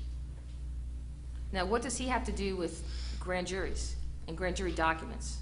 He is the advisory person for the entire state of Florida for the clerks of the court. And did you have a personal conversation with him, or were you reading a generic letter he wrote in relation to another case? I was reading an advisory that he wrote to all 67 of us court clerks for Dixie County, for the state of Florida. And the Clerk of Courts Association is a voluntary association? That is correct. And when you saw these documents, did you determine they shouldn't be in a public record because they're secret documents because it's grand jury related? That was one of the determinations. And did you have conversations with anybody about that? Or actually, did you have a conversation with Mr. Trussell back at or around that time, August 5th, that if you bring me documents from the grand jury, I can't put them in the public record? Sometime during the month of August 2014, I did. And was he made aware of the fact that you had removed those documents and replaced them with the blank documents? He was, yes, ma'am. How did you make him aware of that? I am not sure if I emailed him or if I telephoned him, but I personally did that myself. In Now- fact, I may have done both. So do you have these documents also in the folder you discussed? That is correct. They're filed in my miscellaneous file within the clerk's office, which are public record of the clerk's office of Dixie County. But if that's grand jury documents, how can it be a public record? These are not Dixie County grand jury documents. Those are signed by him as a Dixie County grand jury foreman, That is correct. That So is they would correct. be Dixie County grand jury documents. And isn't that really the reason why they were removed? The content does not make them grand jury, Dixie County statutory grand jury documents. That's why they were removed. And you told him that they were gonna go into a miscellaneous folder? That is correct. And can you identify those documents as being documents that are public records or official records of your office? Exhibit 2 and 3 Yes, are public records in my office. They are not filed in the official records. okay. So you can authenticate those as being the documents that were put into the official record and then removed and replaced by the blank pages on August 5th, 2014, That correct? is exactly Wait a minute, correct. That misstates the evidence as I heard it. Is the question, when were they removed, or is the question, when were they put in the record? It's two different. Okay, let's go back then. Look at Exhibit 2. What's the date and time that that was put originally into the official record? August the 5th, 2014, 4:27 p.m. Okay, now look at the blank page and tell me what time was it removed from the public record? I can't tell you what time it was removed. What's Because the these date? records reflect the exact same date and time of the original recording. Though you're telling me the blank sheets that I may approach have the same time? They sure do. So 427. Okay, so now in your official record, these documents don't exist, the written documents, only the blank pages, correct? That is correct. Do you know when they were removed? Were they immediately removed? Or was it sometime during that day, It was- sometime during that week? Possibly the next day. I do not know the exact date. And who removed them? Myself, me. How can you remove something from a document? I mean, how can you remove something from the public record with the same exact date and time, but not do it at the same exact date and time? How do you backdate the time? My system allows for the stamp along the top to be regenerated as the exact same date and time and stamp, because I had nothing to replace this document with. So the only time and date stamp it's gonna have is from the original document. So you can't use the date and time on a blank document to determine what actual time it was removed or not? That is correct. I would have to look in my software to see when that happened. Do you recall how long after those documents were received by you that you determined that they needed to be removed since they were the secret grand jury documents? It was either that afternoon or the next day. Your Honor, can I object? As to relevance. There's no question on the floor at this point. You can let her ask a new question. You certainly may object. I'm sorry, you just said the next day? Was that, Either that evening or the next day. or can't you only remove and replace documents on the same date? No, ma'am, that is not correct. Doesn't your software end at a certain time per day and then that time is closed? If something needs to be corrected in my record, it can be corrected at a later date and time. And when you correct documents at a later date and time, you always use the initial filing time, even though it's a different document? That is correct. Otherwise, you have no chronological order to my system.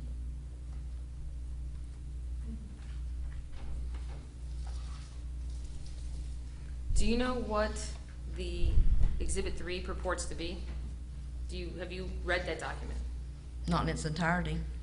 Do you know why it was written or who wrote it and where it went once you pulled it out of the official record? It appears to be a letter to Judge Cynthia McKittrick from Terry Trussell. Okay, did you forward that letter to Judge McKittrick? No, ma'am. Why Not that I recall. Why not? If she was the judge and panel to assist the statutory grand jury and Mr. Trussell, the foreman, came with a letter to the judge, why wouldn't you have forwarded it to the judge? Because he came to file this in my official records. He didn't say anything about forwarding it to the judge. But you forwarded it to the sheriff. I forwarded it to the sheriff because I was trained to do so when I saw documents that didn't seem like they should go in my official records if they seemed suspect. Did you do it because you in fact classified Mr. Trussell as a sovereign citizen and didn't assist him as a grand jury foreman? At that particular time, I did not know. No, ma'am. I didn't have any idea if he was or was not a sovereign citizen. Did you have conversations with Mr. Siegmeister about these documents? Wait, what documents are we talking about? Let's go to Exhibit 2. Is Exhibit 2 a bill of information? Who is it for? Who is it directed to?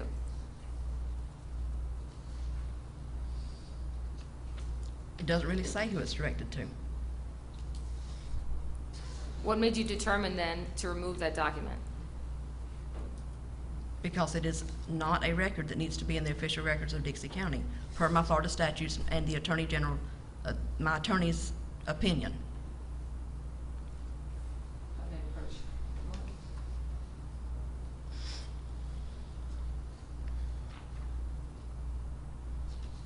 So if you look at Exhibit 2,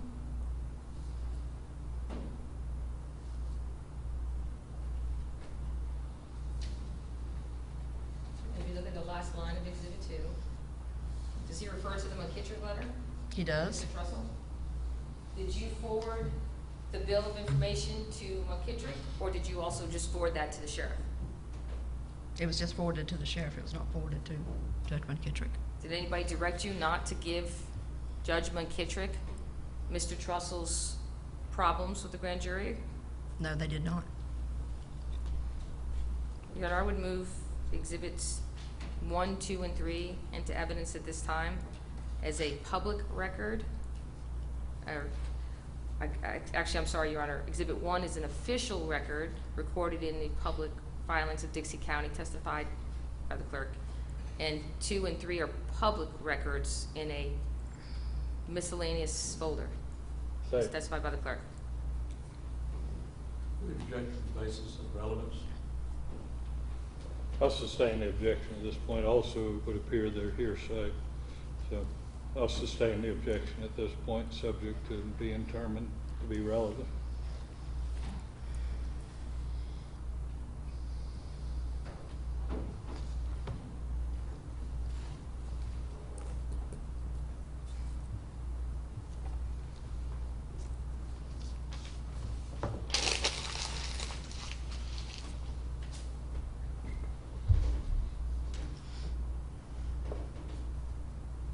You have further questions, Ms. Garcia?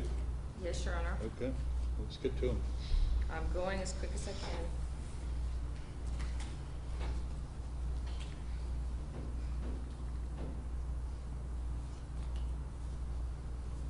Let me have those documents. Yes, sir.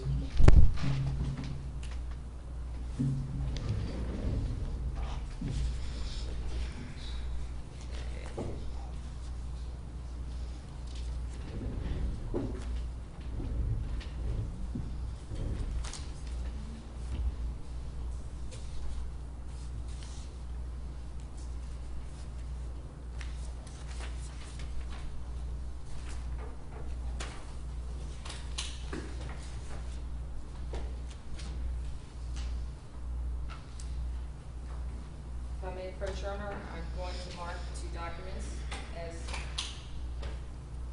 Defense Exhibit 4 for identification.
You may approach the witness.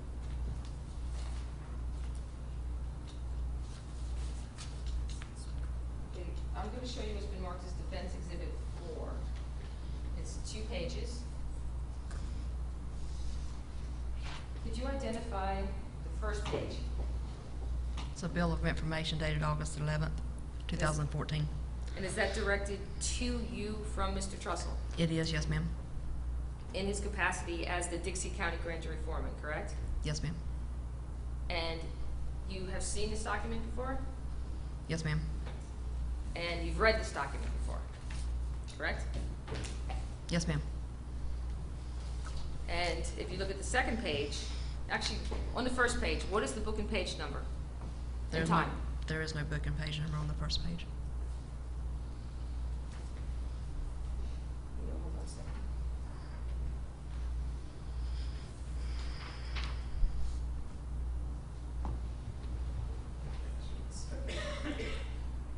What is the book and page number on the blank page?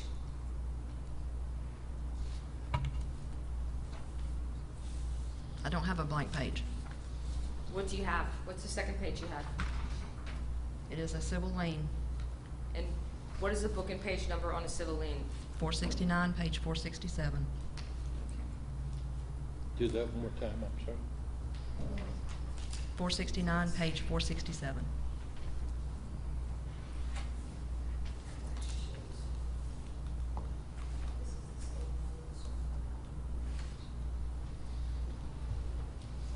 Okay.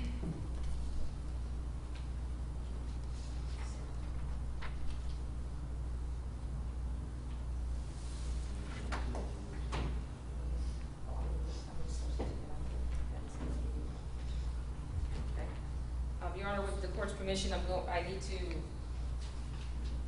substitute Exhibit 4 to give her the certified copies of the same documents.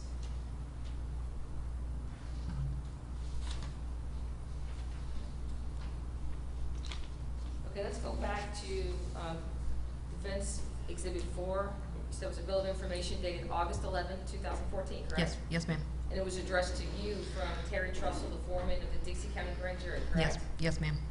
And can you please read paragraph 1 to yourself? It's the same. To yourself?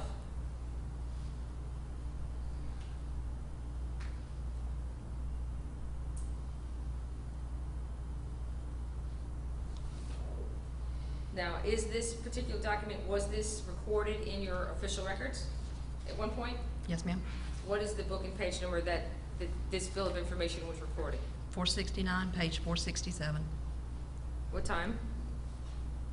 1:25 p.m. And this letter does in fact instruct you to cease and desist from further filings or recordings of documents or information with respect to the grand jury, correct? That is what the first paragraph says. So would this refresh your recollection of when you actually had the agreement with Mr. Trussell to not record or file any documents that he gave you? Yes, ma'am. Okay, so when now do you recall having the conversation and making an agreement with Mr. Trussell to not file or record any documents that he gave you? Apparently it was before August 11th, 2014. What did you do with the bill of information? Did you remove it from the court record? Removed it and replaced with a civil lien. Now, is this document also notarized? I'm sorry. I'm bill- sorry, Defense Exhibit 4, the bill of information dated August 11, 2014, is that also notarized? Yes, ma'am. And was it hand-delivered to you? No, ma'am. Do It was you know him. who filed it, or who would have recorded it? It was hand-delivered to Pat Cundiff, one of my deputy clerks, who notarized it and then gave it to Cindy Hernandez, my recording clerk, and she recorded it. And then, if you look at the second page of Exhibit 4, what is that document? A civil lien, And what is the book and page number and time of that document? 469, page 467, 3:08 p.m., August 11th, 2014. Now, it's got the same book and page number, but it has a different time, correct? That is correct. And it's a civil lien, that's the official record now that exists in the in the official records of your court. What exists now is a civil lien of Judge Cynthia McKittrick. Yes, ma'am. And so the first document, the bill of information, the first page, dated August 11, 2014, would now not be an official record, correct? The bill of information is not Right. in the official record. That is And correct. it's not filed in the official records either, correct? It is filed in my miscellaneous file in my office. The question is it filed in your official records? No, ma'am.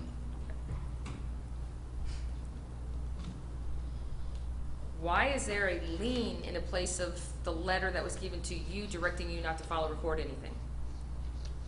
Because when I removed it, I happened to have a civil lien, a one-page document that I could replace it with. And didn't have to leave a blank page in my official records. I do not like to leave blank pages in my official records.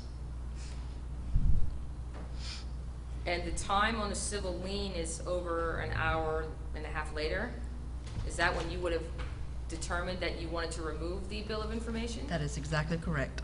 And what statutory basis did you have to remove this bill of information that directed you not to file or record any documents by Mr. Trussell? The same that I have spoken to you about today.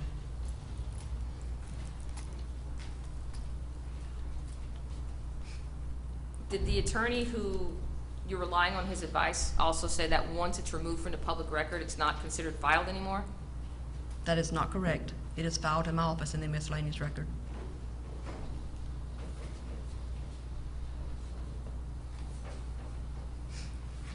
Filed in your office is not the same thing as a public record. I mean, as an official record, is it? An official record Right. and a public record are two different things. Right. Since you are a public employee, I guess you'd be considered, or a public official, correct? I'm a constitutional officer. That everything that you have, emails and anything related to your work, is a public record, correct? That is correct. And that means it's accessible to the public if they put in a request? That is correct. Now, to be an official record, does it have to be available to the public? That is correct. So the two true bills at issue here are not official records and are not available to the public, and they've been replaced with blank pages, correct? That's about 4 questions, Ms. Garcia. Okay, Let's start so- one question at a time, please. So the official record, the two true bills that the state presented as being recorded are not in fact recorded, correct? They are not recorded. They are in my miscellaneous file, which is a public record of the Dixie County Clerk's Office. Right. And those two true bills are not filed in any clerk of court, court file, correct? They do not pertain to a court file.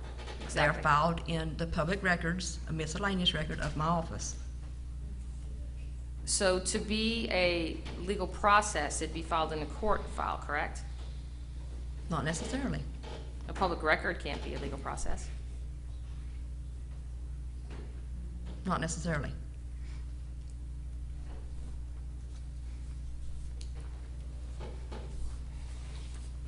Is there any statutory basis that authorized you to remove any of these documents from the official records? Between the Florida statutes and the Attorney General, attorney opinion.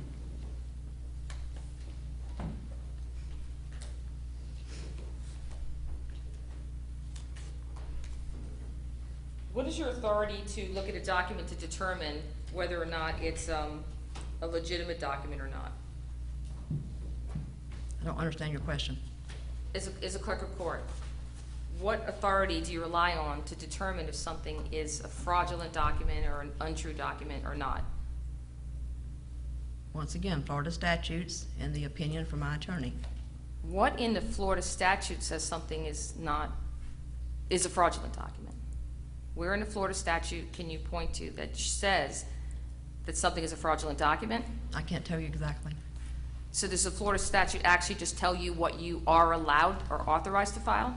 It gives me a baseline, yes. of But it what I'm- doesn't tell you what's actually fraudulent or not, does it? There's a broad spectrum of things that could be. But the Florida statute does not define what's fraudulent, does it? It does not.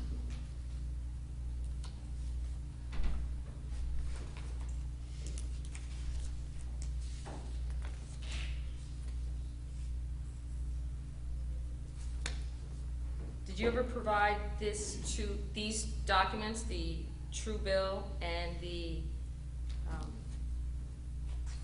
letter to Judge McKittrick and the other bill of information to the sheriff? And I'll we're talking about States simplify. Exhibit 1 and 2, and what other documents? Let's talk about Exhibit 1, 2, and 1, 2, 3, and 4. not- States exhibits or defense exhibits? Defense exhibits. The documents I've provided to you so far that you've been looking at, that Mr. Trussell delivered to you, they were recorded, removed, put into a folder. Did you give those to the sheriff? I did. And Mr. Trussell's not being prosecuted under those documents, is he? I'm not exactly sure.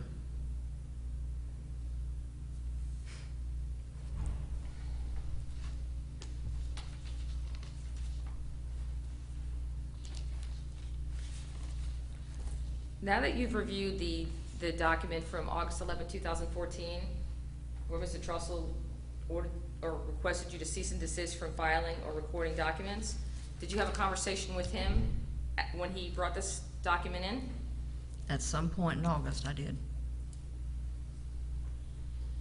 So why would you have filed a document on August 14th, 2014, when you had explicit instructions by him not to file or record it? I don't see a document here recorded August the 14th. August 15th, I'm sorry. The two true bills that the state has as Exhibit 1 and 2, Yes, ma'am? you were ordered specifically not to file or record anything by him. So isn't it true it was filed in accidental error by the clerk's office?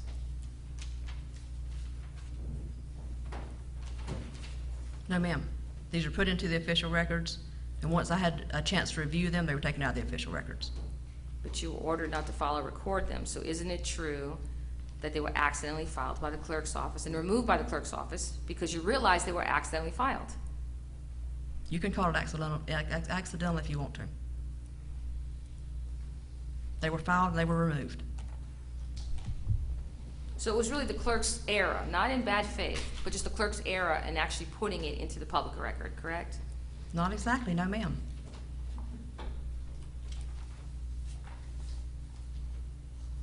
What do you mean by not exactly? States Exhibit 1 and 2. Whenever I notarized Mr. Trussell's signature, I handed them to my deputy clerk and asked her to record them in the official records. Once I had a chance to review them, I realized they should not have been recorded in the official records. They were taken out. So you're actually the one who ordered them to be recorded, not Mr. Trussell, in error. He's the one that brought them in and asked that they be put in the official records. You're telling me that Mr. Trussell came to you in person and stated, put these in the official records, when he knew you had an agreement with him to put them into this private file?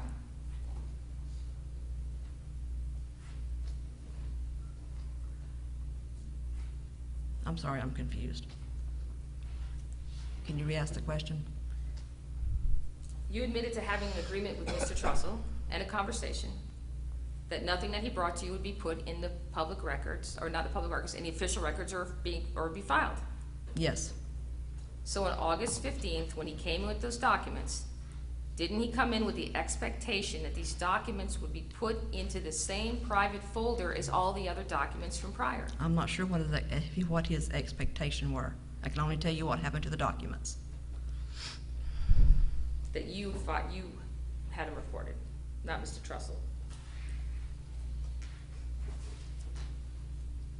I handed them to my deputy clerk and she recorded them. Do you recall who that deputy clerk was? Karen Leverett.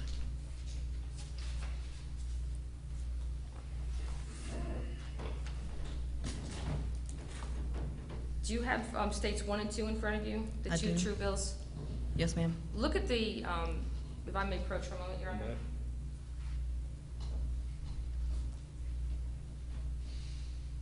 Do they have the same signature and same person that accepted both of them, or did a different person accept each of the documents? For recording, Just when Mr. Trussell came into the clerk's office with these documents.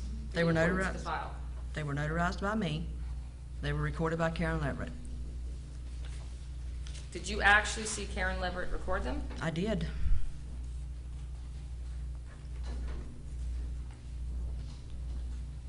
And how quickly after she recorded them did you realize that they had been put in the public in the official records by accident? I'm not sure if it was that evening or the next morning.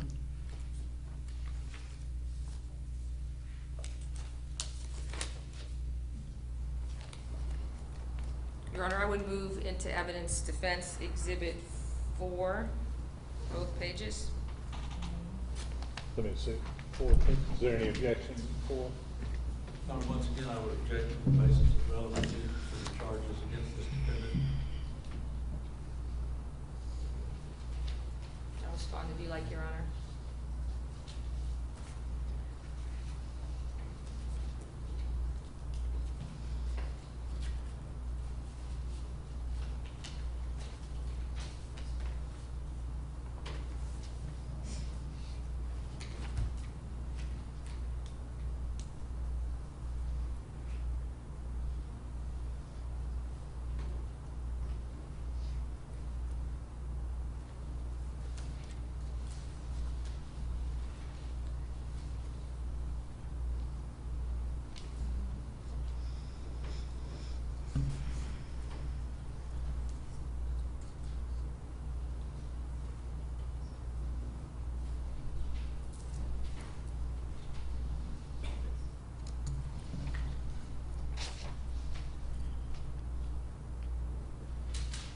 Let's go sidebar, please.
Ms. Johnson, can you look at the second page of Defense Exhibit 4, now in evidence? I don't have it. She doesn't have it there.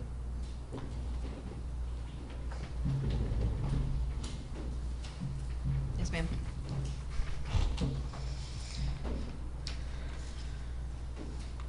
Is the official record in this case, the civil lien signed by Judge McKittrick. Yes, ma'am.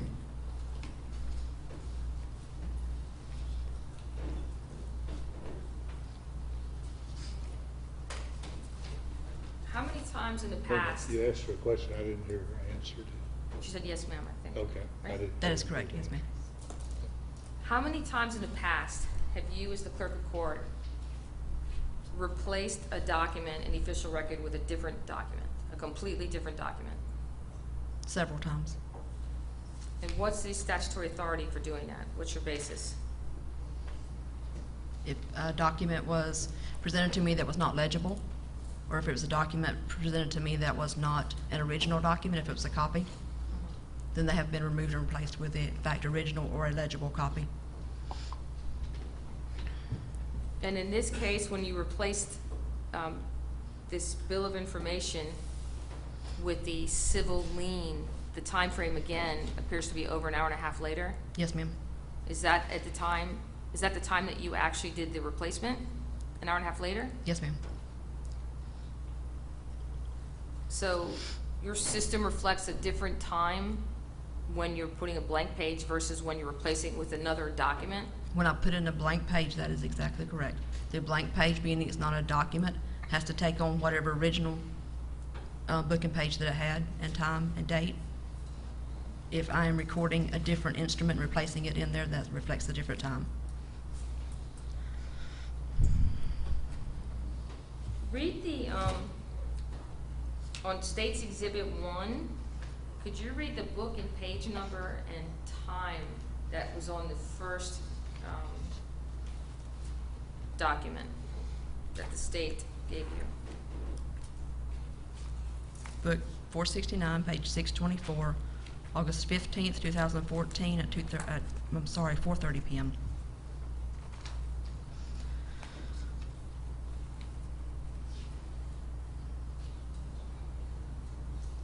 So you said 469, I'm sorry, what page number? 624.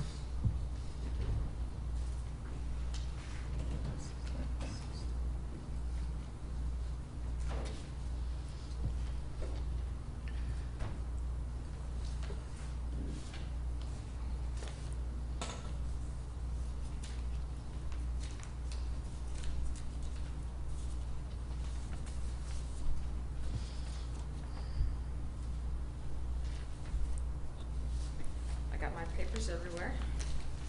So give me a moment.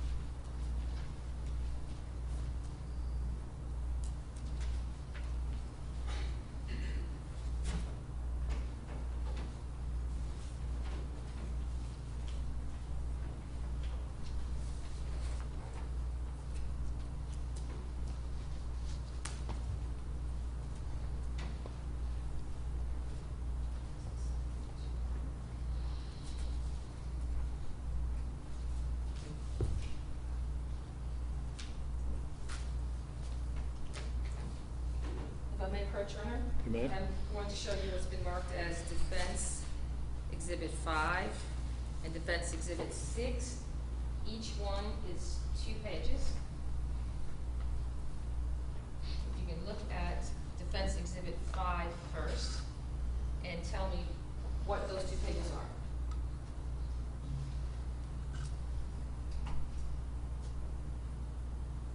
The first page is a intentionally left blank page. The second page is the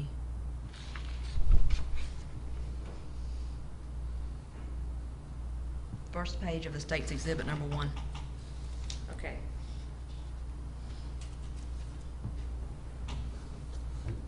The intentionally blank page, what is the book, page, and time?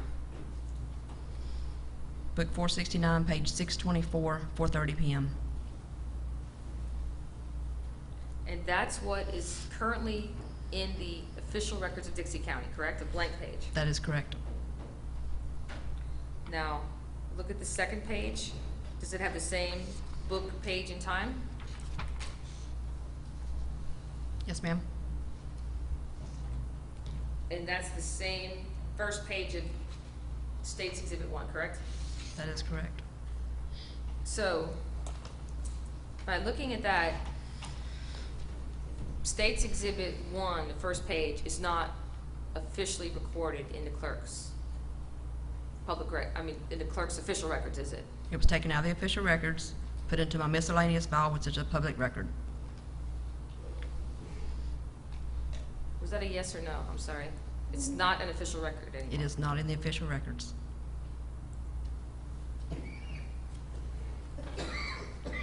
Now, look at Exhibit, it's Defense 6. Yes, ma'am. Can you tell me what those two documents are? The first one is an intentionally blank page. The second one appears to be the second page of State's Exhibit number 1. And what is the book and page number on the intentionally left blank page? Book 469, page 625. 469, 625. And what is the time? 4:30 p.m. Okay, and then look at the second page of State's Exhibit 1 and tell me what is the book and page and time on that document? It does not have one, because this image was made before it was scanned into my system. Once it's scanned into the system, that's whenever it puts the page number and book and page at the top of each individual page.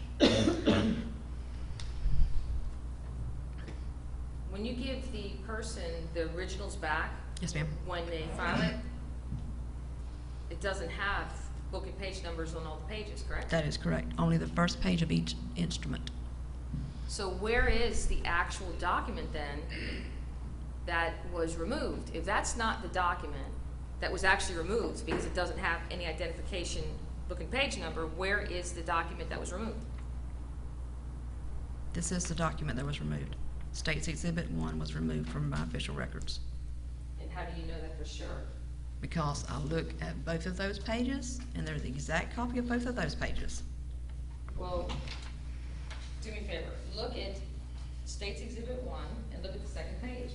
There is no book or page, correct? That is correct. And you said once it's scanned, that it automatically put a book and page in it, correct? Yes, ma'am. So that can't possibly be what was filed because it doesn't have a book and page. This copy was made before it was scanned into my system. Once it's scanned into my system, then you get the top line that tells you the book and page for each individual page. So the state, or you don't actually have with you now the actual scanned copy of what was put in the file, correct?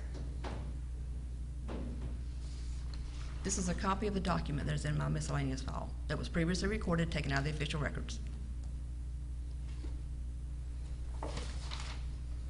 You didn't bring with you today the second page of the true bill that would have actually been proven to have been recorded, did you? You brought one that has no insignia of actual proof of recording, correct? Correct. Can you please look at State's Exhibit number 2 and look at the first and second page of that document and tell me what is the book and page number and the time? Book 469, page 626, August 15th, 2014 at 4:30 p.m.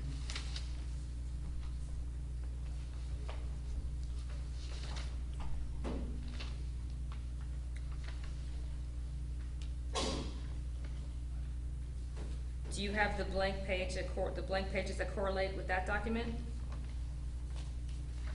In my official records, I do, yes, ma'am. Did you bring them with you today? No, ma'am. When you said your official records, you mean in your The public blank, records? the blank pages are in my official records. The actual documents are in my miscellaneous file, which are public records.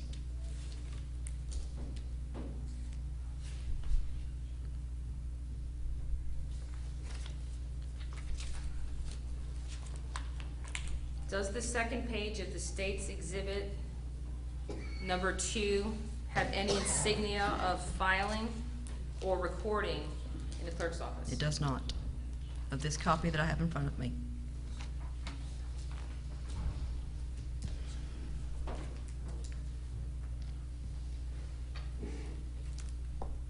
And the first page of the second true bill, did you say it was, 469, 626? Yes, ma'am. And 469, there's no number in the second page. That is correct.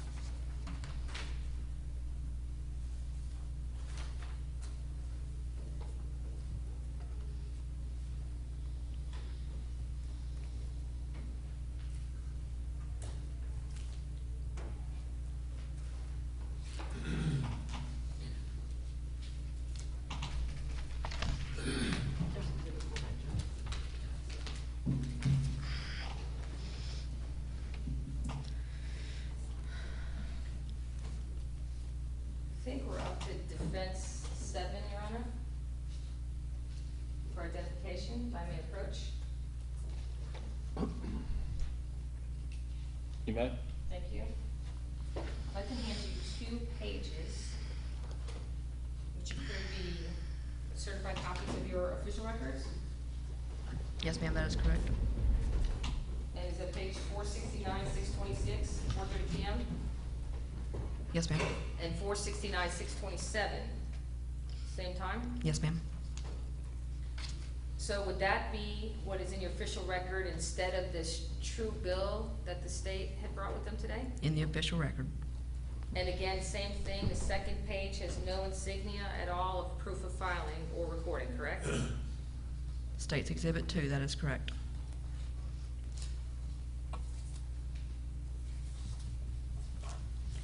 Did you actually read these true bills, state's exhibits 1 and 2? I did. And did you verify that the contents of the documents were not true? No, ma'am. Did you verify that the contents of the documents were fraudulent? No, ma'am. So, look at page 2 of State's Exhibit number 1. You said, Mr. Trussell, that's the one that's directed to what, school board and the governor? Yes, ma'am. Okay. Look at page 2. Will Yes, you ma'am. notarize the signature? Yes, ma'am. Isn't it true that this particular document was not presented as a Dixie County grand jury document, but as the People's Grand Jury under common law in Dixie County, Florida? That is what is written below Mr. Trussell's signature. Right. And it's got the name next to it in print under common law, People's Grand Jury, correct? That is correct. So this document is not a Dixie County grand jury document, correct? Correct. And it doesn't even attempt to be a Dixie County grand jury document, does it? It clearly identifies itself for what it is. That is correct. That feature is not allowed. And if you can look at State's Exhibit number 2, please. Yes, ma'am. Same thing if you look at the second page of this document, Yes, ma'am. where there's a signature notarized. Does this also represent itself to be the People's Grand Jury under common law in Dixie County, Florida? Yes, ma'am. And it's got a stamp next to it, or the name that says under common law, People's Grand Jury? Yes, ma'am. So you did not confuse this document with a statutory or a Dixie County grand jury document, did you? No, ma'am. It clearly identifies itself as what it is, correct? Right. And you didn't verify the contents to be false or fraudulent, correct? No, ma'am. What did you do with these 2 documents after you removed them? They were placed in my miscellaneous public record file, and copies were given to the sheriff. Tell me about that delivery to the sheriff. When was it? Who was it? I took the documents down to Major Scott Harden with the Dixie County Sheriff's Office. And did you have a conversation with him concerning these documents? I simply told him that they were filed tried to be filed in my official records, and they were removed from my official records and placed in a miscellaneous public record file. Did you tell Mr. Harden about your agreement, or Sergeant Harden? I think it is? Major Harden from Dixie County Sheriff's Office? Did you tell him about your agreement with Mr. Trussell in relation to any documents he brought you? No, ma'am. Did you tell him that you had removed these documents from the official record at the time you delivered it to him? Yes, ma'am.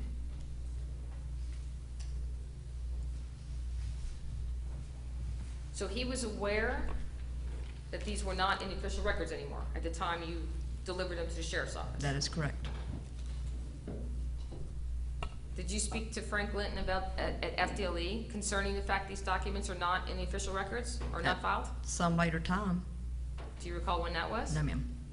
Did he approach you to discuss with you why he wasn't told these two documents were removed from the official records? Who?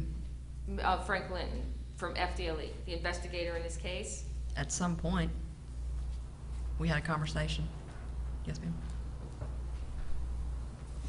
Was he upset with you for not having told him that these documents were removed? Not that I'm aware of.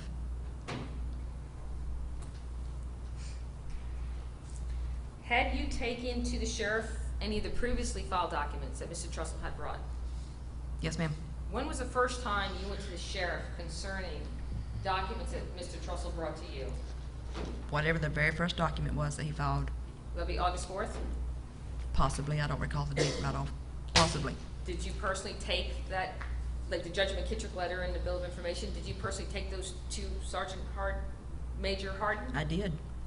And the sheriff's office is right here in the same building, right? Yes, ma'am. Close to you, you just walk down the hall? Yes, ma'am. And what did you tell him when you gave him those documents? That these appeared to be fraudulently filed documents. And They looked suspect to me, and I was told at my training that if I saw anything like this, to get them to my sheriff as soon as I could. And that's what I did. And do you know what became of those documents? I do not. And did you take also to the sheriff the documents from August 11th? Yes, ma'am. And were there other documents that were also brought to you by Mr. Trussell? Yes, ma'am. Were all the documents removed, Anything if they that were was filed or not? Anything that was filed by Mr. Trussell in the official records that should not have been there was removed and placed in my miscellaneous public record file.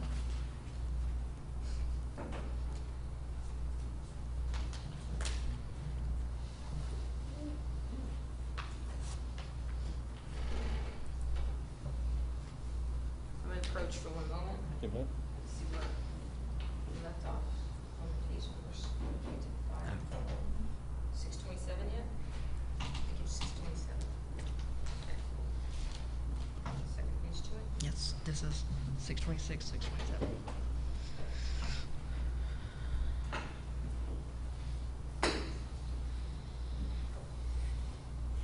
What is your role with the grand jury in Dixie County? The state attorney instructs me that he needs a panel of potential jurors, grand jurors. I send out notices.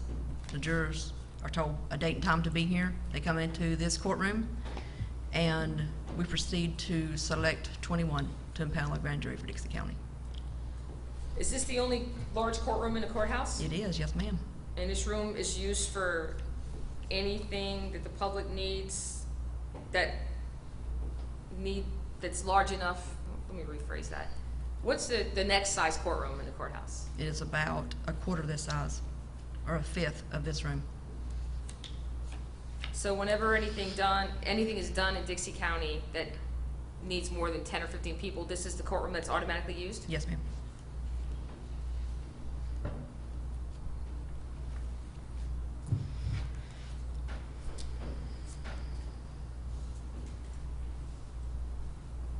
One moment, please.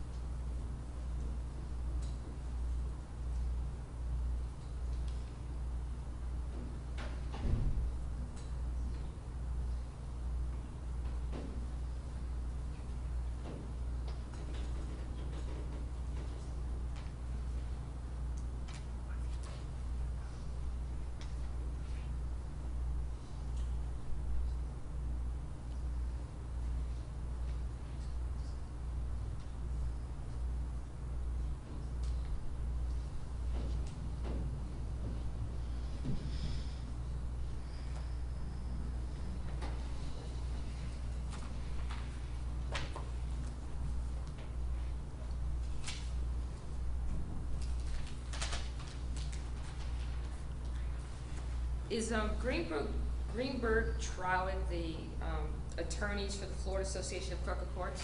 Yes, ma'am.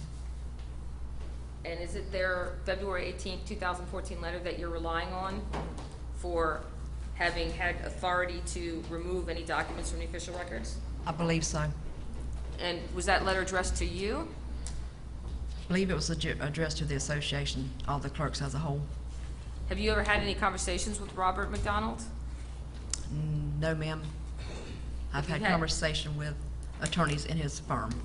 Have you had any conversations with Kenneth Kent of the Florida Association of Clerk of Courts? Many conversations. He's our executive director.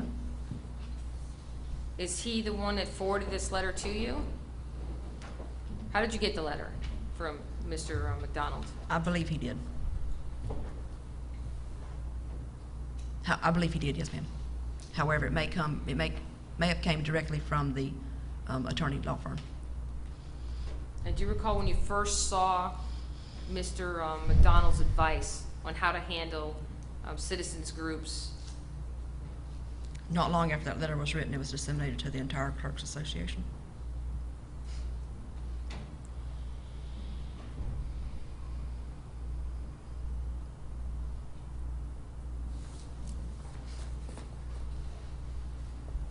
Did you have any conversations with Judge McKittrick at all about Mr. Trussell's concerns in the August 4th letter? No, ma'am. Did you have any conversations with Judge Parker about Mr. Trussell's concerns in relation to the grand jury? No, ma'am. Were you aware of Mr. Trussell having issues with Mr. Siegmeister in relation to the grand jury? After the documents were placed in my miscellaneous file. It wouldn't have been your responsibility to do anything about it anyway, correct? No, ma'am. So you would have just forwarded any complaints or letters to whoever it needed to go to? No, ma'am. The only person I forwarded letters to or filings to was Scott Hardin, Major, with the Dix County Sheriff's Office. Were you present when Scott Hardin forwarded those 2 true bills to the FDLE? I may have been, I can't recall.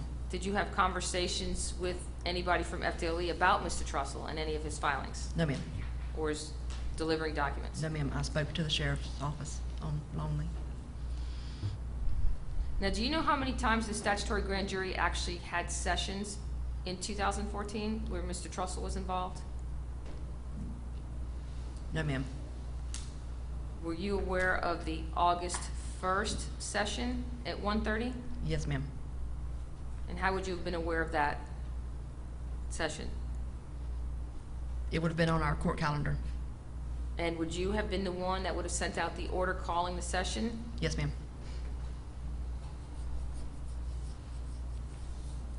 Maybe not the order, but the notices to each individual juror I would have sent out. So Mr. Trussell would have been mailed a notice to appear to come for the grand With jury a date session and from time, your yes. office? Yes, ma'am. Were you aware of the August 14th grand jury session? I believe I sent notices for those as well. Do you recall August 14th, 2014? Somewhat. Were you here that morning Yes, ma'am. at the courthouse? Yes, ma'am. Do you recall when you first had a conversation with Mr. Trussell about wanting to use this courtroom? On the 14th of August? It was that morning? It was that morning, yes, ma'am. You hadn't had any requests from him prior to that in writing or by email or Not by that I phone call in relation to reserving this courtroom? Not that I recall.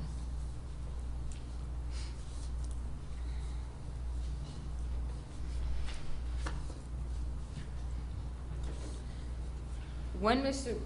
Trussell asked you to use this courtroom on August 14th, 2014, where was the conversation you had with him? Where were you guys I believe physically? he came to my office, the main office in the building here. And do you know who was with him? No, ma'am. Did you see anybody else with him? I don't recall. And do you recall Mr. Trussell simply asking you if he could use the courtroom that morning? Yes, ma'am. He didn't actually tell you why, did he? No, ma'am. You just made an assumption that he was using it for the grand jury, correct? Because I knew him to be the grand jury foreman of the statutory grand jury for Dixie County. So based on the fact that he was, you just made an assumption that that was what it was for. That is correct. So there was no direct representation to you, was there? You know, I'm the statutory grand jury foreman, I want to use this courtroom this morning. No, ma'am.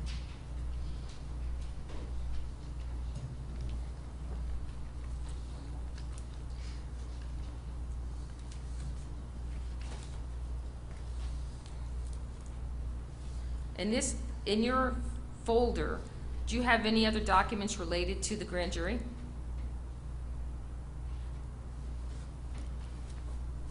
I believe, yes, ma'am. The order calling them into session. Do you have the petition from Jeffrey Siegmeister in relation to Mr. Trussell?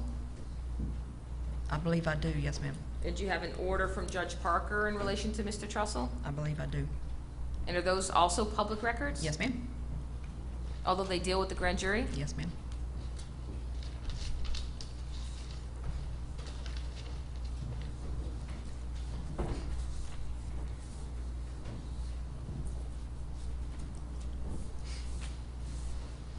So, on August 14th, 2014, at approximately 10:30 a.m., do you have any idea what Mr. Trussell was doing in the courtroom? No, ma'am. Did you attempt to come into the courtroom to see? No, ma'am. When's the first time you knew that he was actually in the courtroom with a group of people? I'm not exactly sure when, sometime that day. I don't know the time. And was there, in fact, also a Dixie County grand jury meeting at 1:30 the same day? 1 or 1:30, yes, ma'am. Do you know if Judge Parker was the judge that was in charge on August 14th, 2014 or not? I believe he was, but I'm not 100% certain. Do you know if Judge Parker was the judge in charge at the time they were impaneled in July 21st, 2014? I believe they were impaneled in April.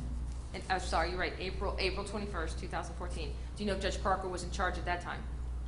I'm not sure if he was or if Judge McKittrick was. I don't recall. Judge McKittrick was the county court judge in this courthouse, correct? That is correct. How many county court judges are there in this courthouse? 1. So the entire courthouse has one judge?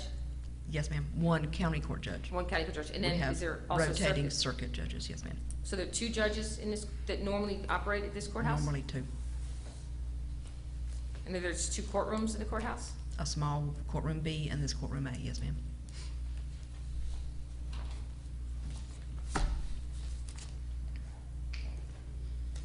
Do you have also the probable cause affidavit for Mr. Trussell's arrest in your folder?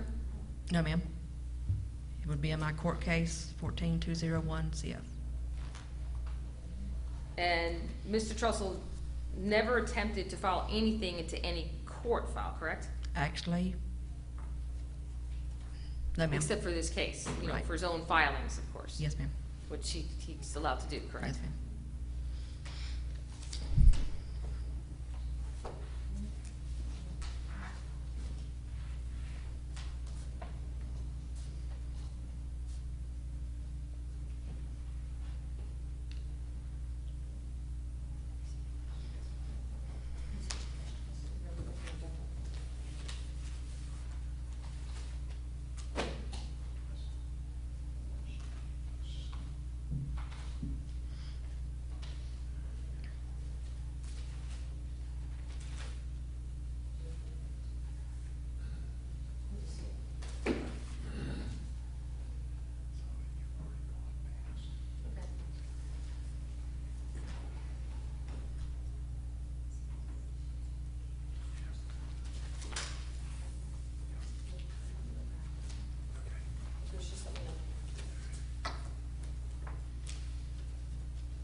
I'd like to show you this defense.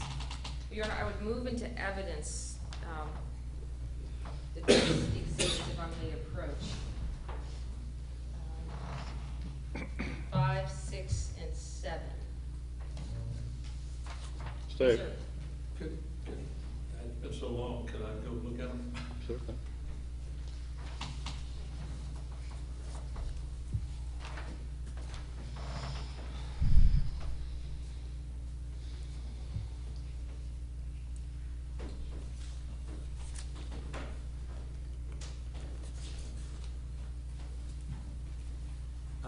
Your Honor,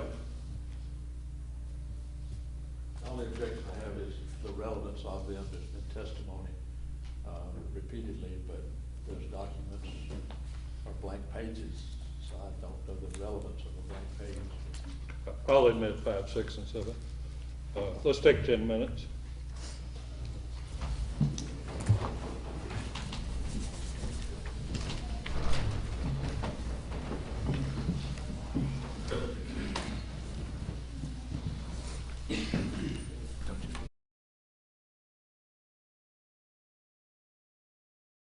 Order, all rise. Start the court is now in session. Be seated, please. Let's have a jury, please.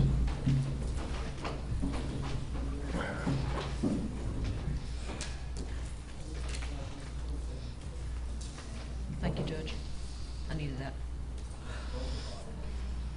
That's it. I said, thank you, I needed that.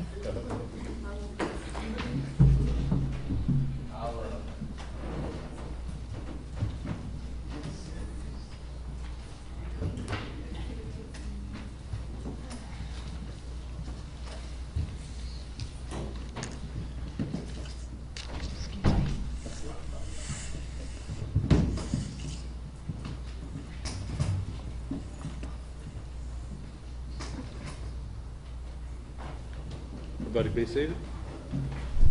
Proceed, Ms. Garcia.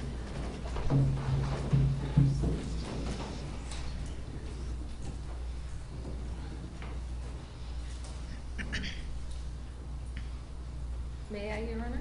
You may. When someone brings documents to the clerk of court, are there 4 places that you can keep documents? 4 places? Yeah. I'm sorry, I don't know which 4 places you're talking Let's about. say if I bring you a document to file Mhm. in a court file, Yes, ma'am. whether it's a summons or an answer, anything I'm gonna file in a court file. Yes, ma'am. Where does that document go once it's filed and stamped? Into my court file, if it's pertaining to a court case. And where is the court file secured? Is it secured in a safe? In a or- vault. Yes, ma'am. I have. So you have a specific vault for court files, I correct? do, yes, ma'am. And do you have one for criminal and civil, or is it one big vault? No, ma'am, I have one for criminal and actually 2 for criminal, 1 for civil. So you have 3 vaults in the courthouse to store documents? I actually have 4. The other one contains largely county commission items. Because that's one of the other hats that you wear, is Yes, that ma'am. you manage all the county commission records also, correct? Yes, ma'am. Okay, so the court files are kept secure in this vault. Yes, ma'am. What do you do with the official records? Where are they kept? The original official record goes back to the filer, Okay. and the copies are kept in my vault as well. Is it a different vault, a separate vault? No, ma'am, they're actually kept in the record, in the vault with my civil records, civil case files. So civil and official share vault. Now, what do you do with all the public records that you're required to maintain by law as a public official? Where do those go? They're in various vaults. So tell me about those vaults. There are some are in my criminal vault, some are in my civil vault, and some are in my county commission vault. So they all go into the vaults, depending on what you do with them, correct? Yes, ma'am, depending on which record's needed. And then you discussed a miscellaneous file. Yes, ma'am. Now, normally, what is in a miscellaneous file? As I said earlier, it can be county commission minutes, it can be various subdivision records. There's just a myriad of things that it can, makes up my miscellaneous file. So your miscellaneous file contains all the legitimate public records for whatever it's labeled, for Yes, instance. ma'am. You have one that says, county commission, you have all the public records in that file, and then you put that file into the vault. Yes, ma'am.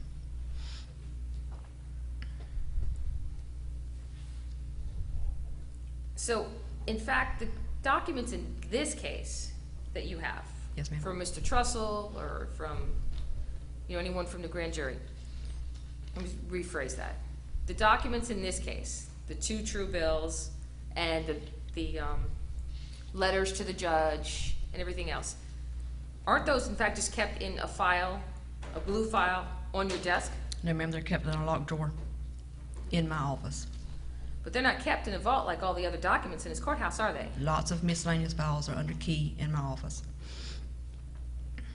What determines whether they're under key in your office or in the vault? At what stage of process they're in. I have lots of county commission records that are pending, that are under lock and key in my office. So did you specifically agree with Mr. Trussell to keep everything he gives you into the one file? Into that one miscellaneous file or folder that you call it? Mr. Trussell and I didn't have a conversation about where I would keep them. You didn't show Mr. Trussell, here's the blue folder I'm gonna put everything in? I don't recall. Do you recall having your deposition taken by Twice. me back in January 15th of 2016? Yes, ma'am.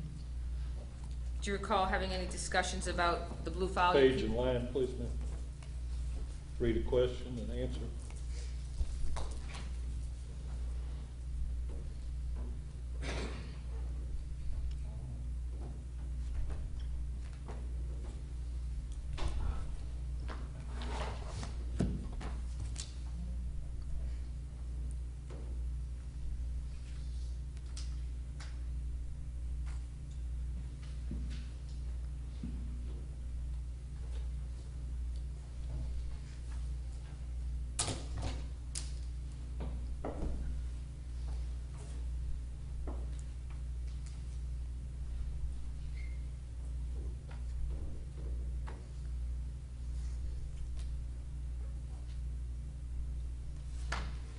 It's actually your deposition on April 26, 2016.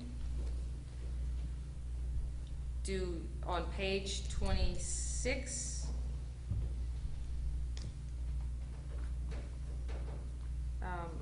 Lines, starting at lines 21 through 25. Do you recall being asked? What did you tell him? Meaning Mr. Trussell when he came in? We're gonna quote it, we're not gonna Okay. paraphrase it, we're not gonna add comments to it, meaning, let's read exactly what is in there, please. What did you tell him? Answer, that the records could not be put in the official records because they were not documents that needed to be placed in official records. Question, so you let him know in early August that you'd be putting those somewhere else, not in the official records? Answer, in a miscellaneous file. Question, so when he came to the clerk's office, so when he came to the clerk's to provide documents to you, he knew it wasn't going into the public record? Answer, right. Question, and it was clear between the two of you that nothing was going to be recorded and nothing would go into the public records, correct? You said, as far as I know, yes, ma'am, he understood. Question, so did your clerk make a mistake by accidentally filing the documents after you told Mr. Trussell they would go into this file? Answer, that is correct, she did. Question, and is that why you removed them? Answer, that is correct. Question, to make sure they're not in the public record? Answer, that is correct. Does that refresh your recollection that you had an agreement with Mr. Trussell to also not place these documents into a public record file? That refreshes my memory, yes. But those records are publicly held. They're not confidential records of my office.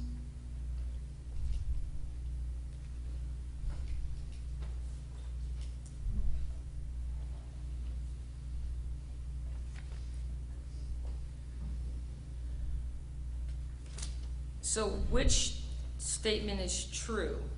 The one that you made on April 26, 2016, that these were not public records, or the one you made today, that they are public records?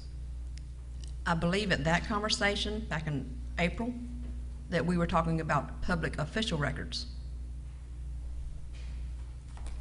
The question was clear, public records. Ms. Garcia, I it's strike- not your right to testify as to what's Yes. clear. I apologize, Your Honor. Is there any confusion about what is a public record and what is an official record? No, ma'am.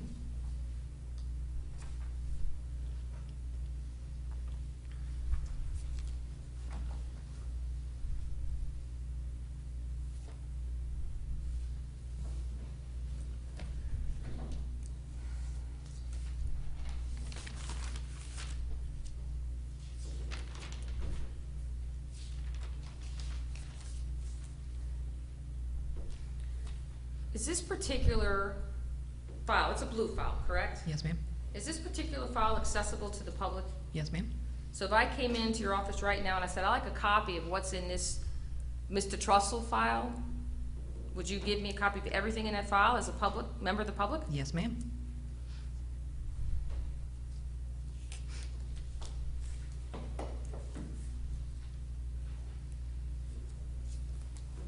Did you in fact come to your deposition with the documents that were in that file? Yes, ma'am.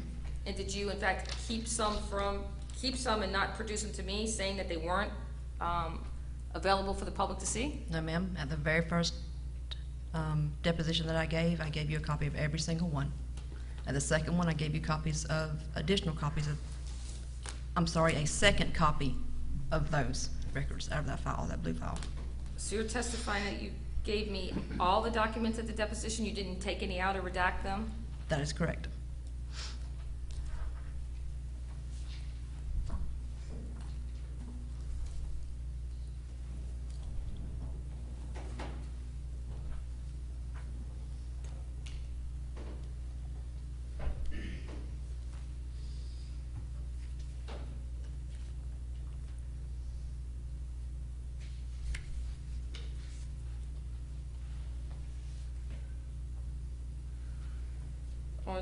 I'd like to go back to your deposition on April 26th, 2016, on page 28, beginning at lines 8. Question, on number 3, do you have any documents that would be responsive to that request? Answer, I do not. No, ma'am. Question, okay. And number 4, would that be the blue file, correct? Answer, yes, ma'am, that's correct. Question, and did you redact some documents today from that file, or you took some documents out? Answer, I have documents that are, as I told you before, that are pertaining to the grand jury itself, the statutory grand jury. Question, was that file specifically created because your training and belief that Mr. Trussell was a sovereign citizen, or was that file created because Mr. Trussell was a statutory grand jury foreman, or was it a combination of, Explain to me your logic of why everything he brought to you would go into that file.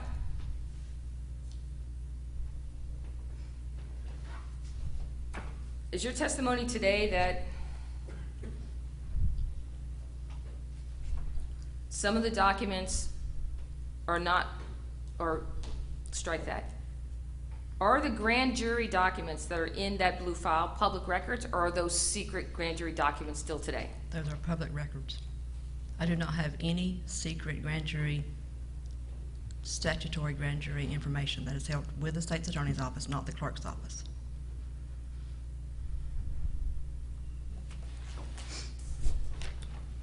When Mr. Trussell initially came in on August 4th to provide you the 7-page letter to the judge and the bill of information, did y'all charge him a filing fee? A recording fee. A recording fee? Did he pay a recording fee? Yes, ma'am. And when he came in each time, did he pay a recording fee? He did. which was later refunded to him. So he was given back all of his money because the documents were put into the blue folder versus the official records or public records, correct? The miscellaneous public record.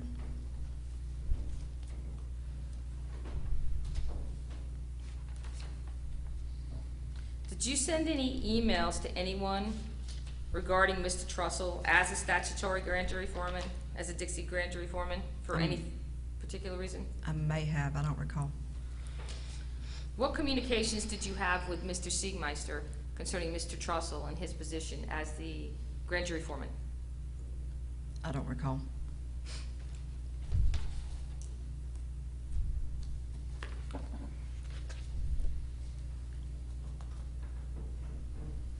Did you make a determination at any point in time that Mr. Trussell was a sovereign citizen? Myself, no ma'am. Who told you he was a sovereign citizen? I don't know that anyone ever told me he was. Did Mr. Siegmeister have a discussion with you about Mr. Trussell and how he behaved as a statutory grand jury foreman? I don't recall. Did you have a conversation with anybody about what Mr. Trussell did when he was the grand jury foreman? Not that I recall. Did you have any conversations, well, strike that. One moment, please.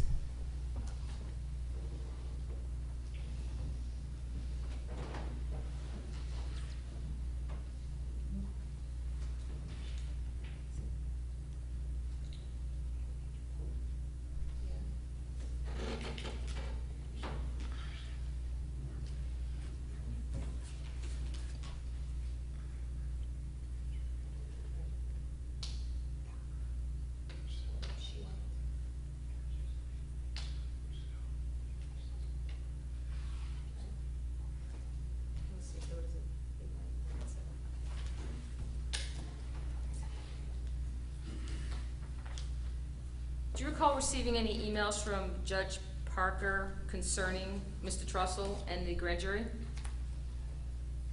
I may have. Do you recall forwarding any emails to anybody concerning Mr. Trussell and the grand jury? I may have. Do you know why you would have been included in the emails in relation to the grand jury? If I am to notify the grand jurors of an upcoming event, then I must. They normally notify me by email to send notices.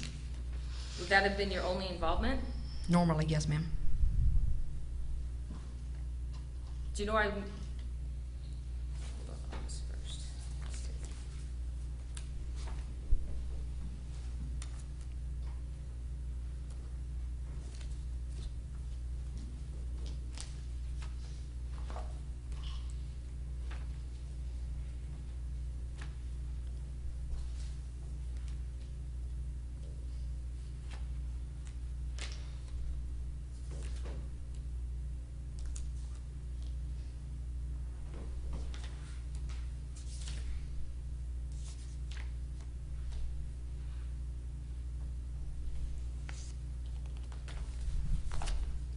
Would you have received any emails from Jeff Siegmeister telling you to reconvene the grand jury? I possibly would have, yes, ma'am. That's how he would give you instructions? Yes, ma'am. His or his assistant, yes, ma'am.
like to show you what's being marked.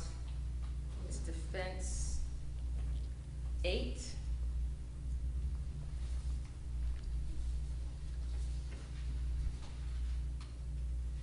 Which is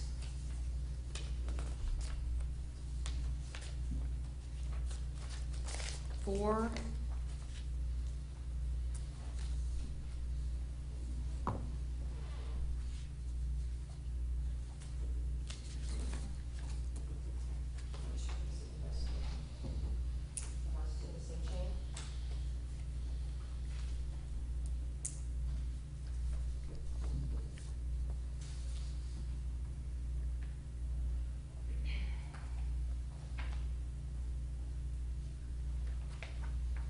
May I approach, Your Honor? Amen. The show is being marked as defense 8. How many pages is that? 6, Your Honor.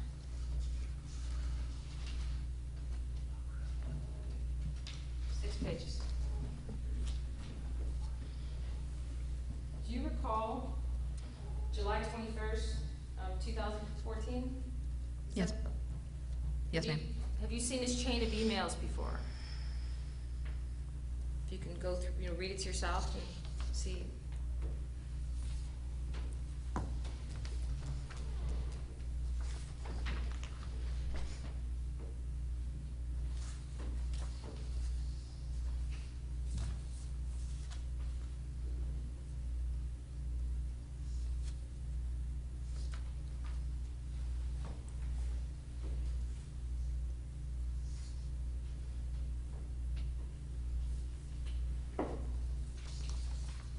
Yes, ma'am.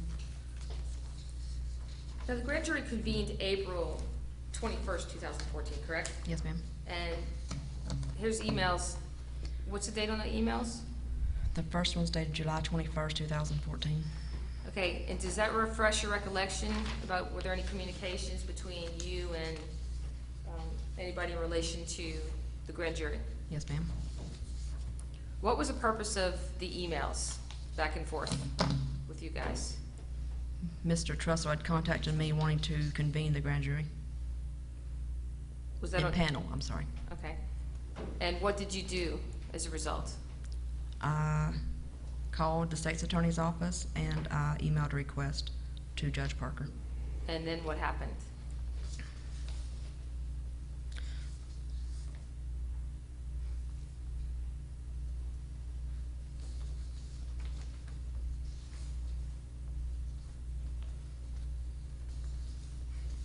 It looks like Judge Parker called me regarding that request. And do you know what happened as a result? Was the grand jury convened?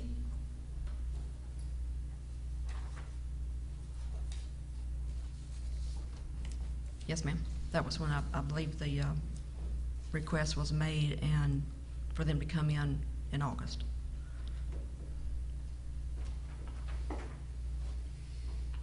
Now, so you've received these emails and you can acknowledge that that is your email address and this is an email that you received? Yes, ma'am. This chain of emails? It appears to be mine, yes, ma'am.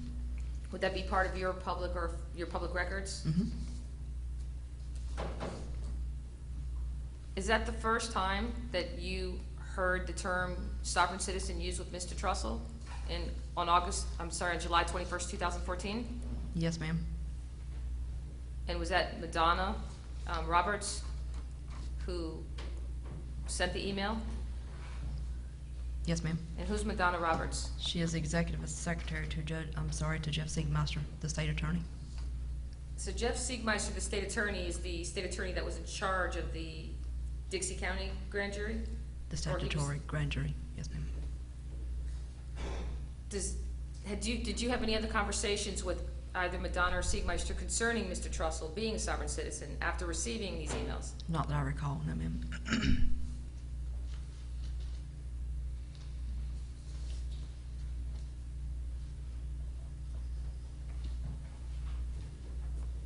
Your Honor, I'd like to move the emails in as defense exhibit number 8. State. Your Honor, we would object on the basis of relevance and it contains rank hearsay. I would assume that if it was. Let me see the email, please.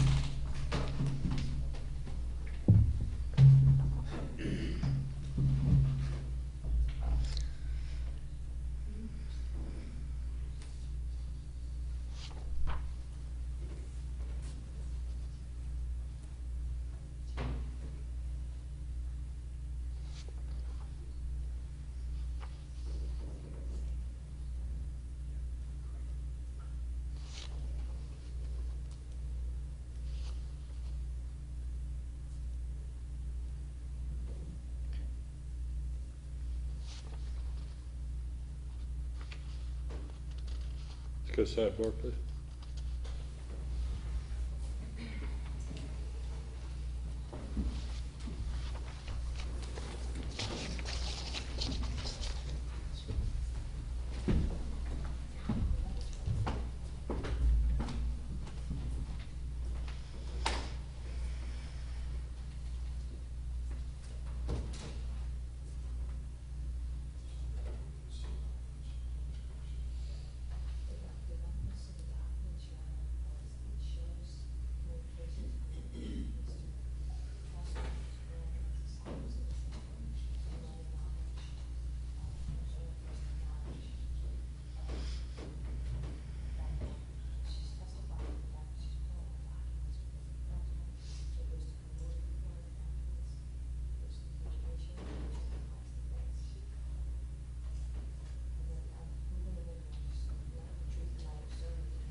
May I? I'd like to show you what's been marked as defendant exhibit 9 for identification and ask you if you have ever seen this email before. I don't recall seeing it, no ma'am.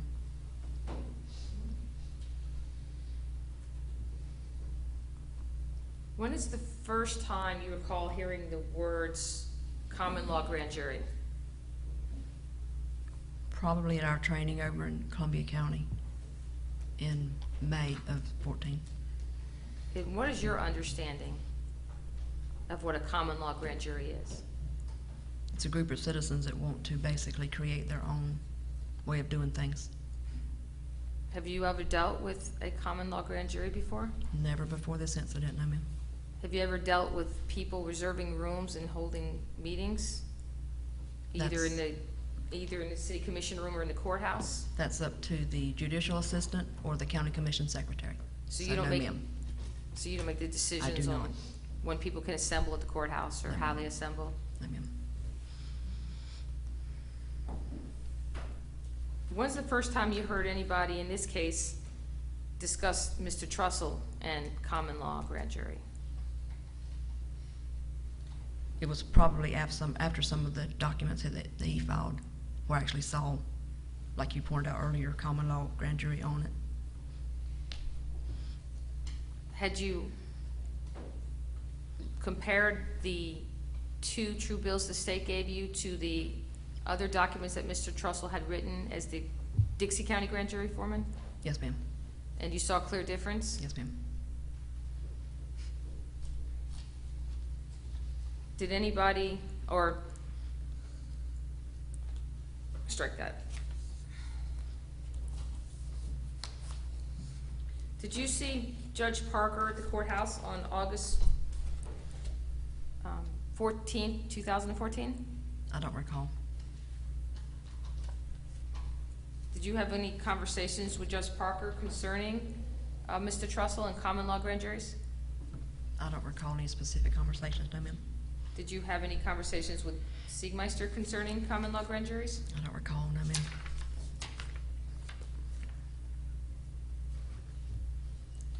Why is money refund to people for official record receipts?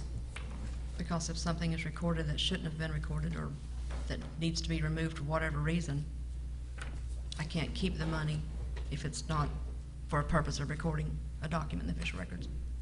What's the charge to record a public record? $10 for the first page, $8.50 for each additional page. So there is a charge to record public records too? Official records only, not public records. So if I want to provide you with a public record, I don't have to pay a fee? Not if it's not going in a court case.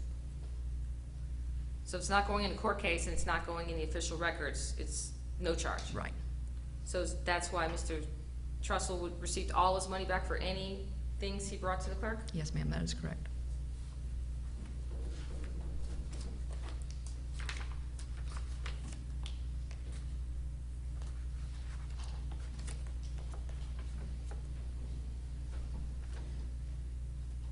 Did you have any other dealings with Mr. Trussell after August 14th, 2014? Not that I recall. Did you have any other dealings with the Dixie County Grand Jury after that time, after August 14th, 2014? Only if I had to send notices out for them to reconvene. Do you recall if there were any other meetings with the grand jury during that 6-month time period? There were not that I know of, no, ma'am. One moment, Your Honor.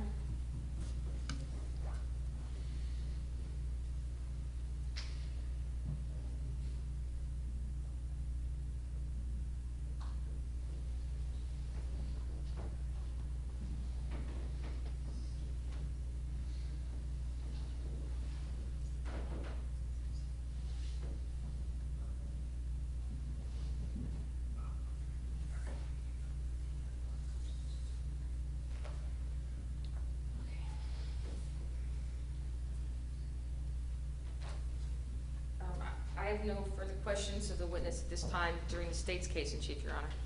But she's going to be excused from the rule of sequestration upon being released. Are you have redirect, Mr. Meggs? Yes, sir, I do, Your Honor.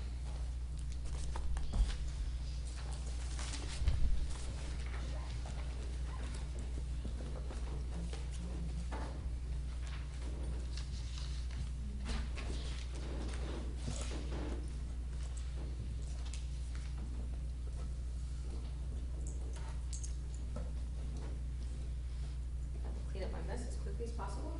Hold on.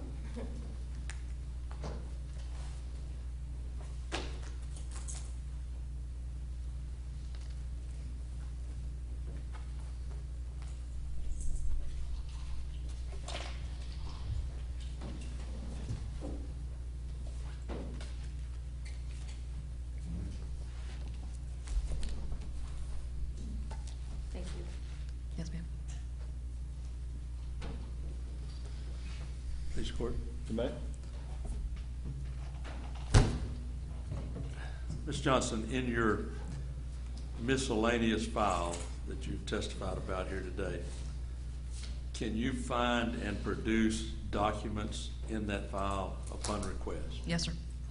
So if I heard that there was there was a document filed in that miscellaneous file and called you and asked you about it, you could go to it and get it and bring it to me? Yes, sir. Okay.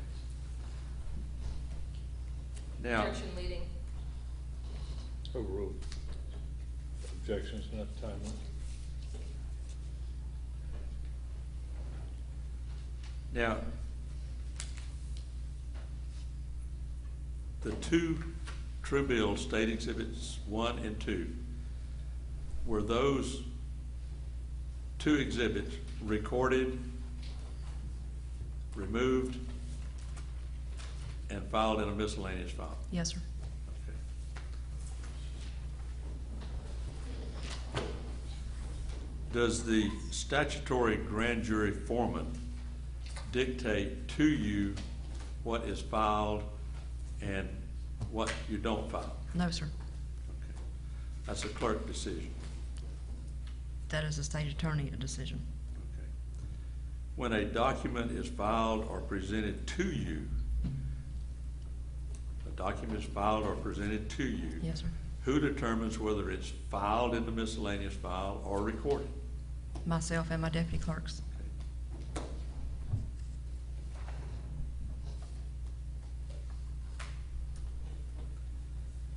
Now, I want to show you Defendant's Exhibit number 4 and ask you to look at that. It was, I believe it's in evidence as per an agreement that you had with Terry Trussell. And ask you to read that first document there and see where that agreement that you made with Terry Trussell is located. It is in the first paragraph. Read Number it, 1. If you would, read that document to the jury, please. Okay, this is the bill of information dated August 11th, 2014, to myself as clerk of the court from Terry Trussell, foreman of the Dixie County Grand Jury. Would you like for me to read the first paragraph? I'll read the whole thing. Okay. Ms. Johnson, please be advised of the following. Because of... Now, wait a minute, let's make sure what we're doing here. That is a document presented to you by Terry Trussell, Yes, sir. from him to you, Yes, sir. as the statutory grand jury foreman. Is that correct? That is correct, yes, sir. Okay, all right. Now read it. Number 1, because of suspected activities concerning grand jury filings that have been forwarded to others, namely State Attorney Jeff Siegmeister and Chief Judge Greg Parker, it is hereby commanded that you personally cease and desist from any further filing or recording of documents or information with respect to the grand jury, and you immediately turn those duties over to your chief deputy. Number 2, because of Okay, allegations... well, let's stop there now. Yes, sir. Is that an agreement that you made with him not to file documents? No, sir. That is a request from him to me. Okay. To have someone else file it? Yes, sir. Okay.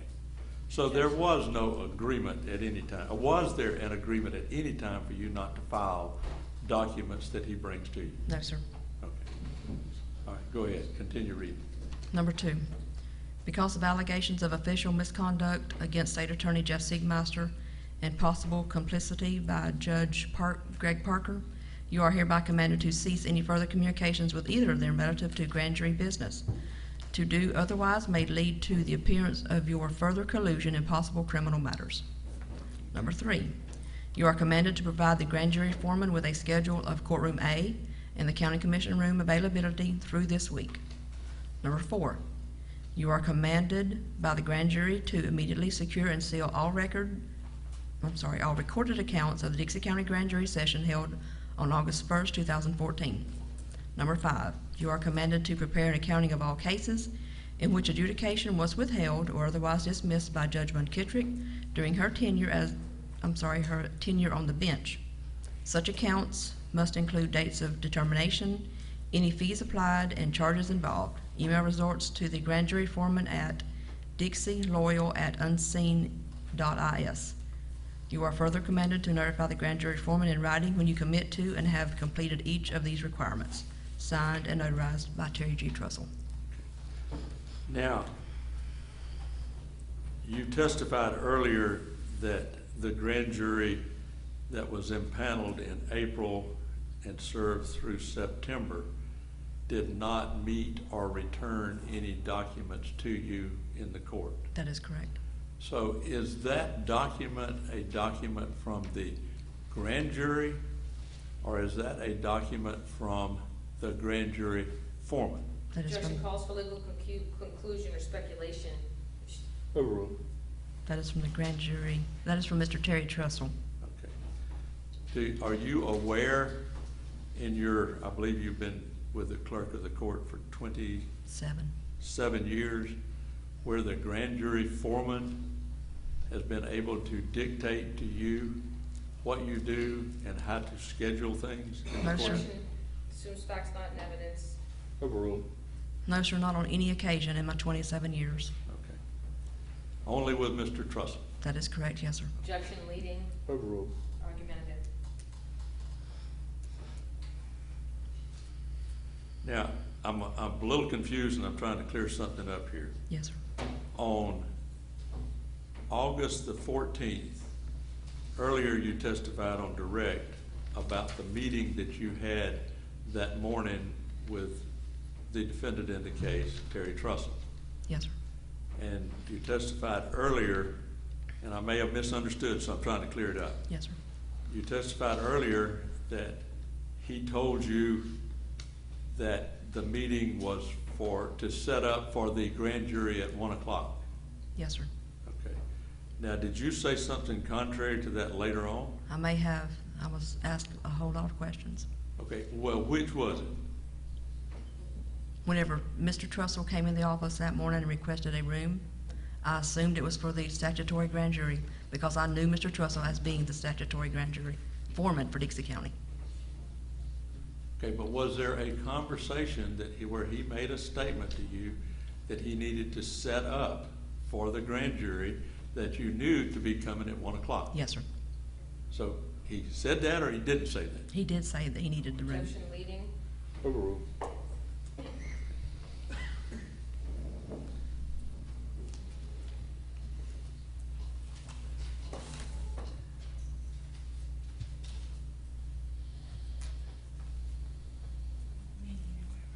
If I can have one more.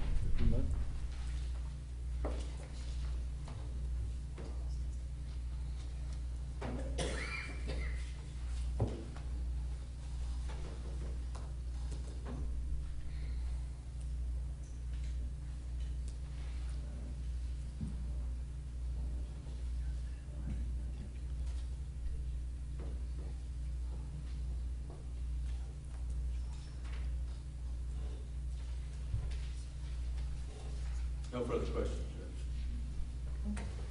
Any juror have a question of this witness? All right, you may step down. You're released from the rule of sequestration, Ms. Johnson. This be a good time to take a break, Mr. Meigs, or you want to try to get another witness in Yeah, you mean break like for the night? Yeah, I have no idea what time it is. it's I had to 5:45. turn my phone. Given that there's a little bit of a storm out there, it might be good to send the jury. Let me remind you, don't discuss the case among yourselves or with anyone else. Don't do any internet research. If it moves as slowly tomorrow, you will probably be here late tomorrow night, so go ahead and warn people that you might not be cooking supper for them tomorrow night or whatever. They may be on their own. Have you given them instructions where to meet, Deputy? Yes, sir. Okay, everybody understand where you, I guess the same process as after lunch. Everybody clear on where you're to come. Don't hang around outside. Go ahead and come on in and get in the jury room. He's assured me he'll have some coffee brewing for you. Anybody have any questions? 8:30 tomorrow. Anybody have any questions of what's expected of them? If not, we'll see y'all tomorrow morning at 8:30. Just leave your notes where they are.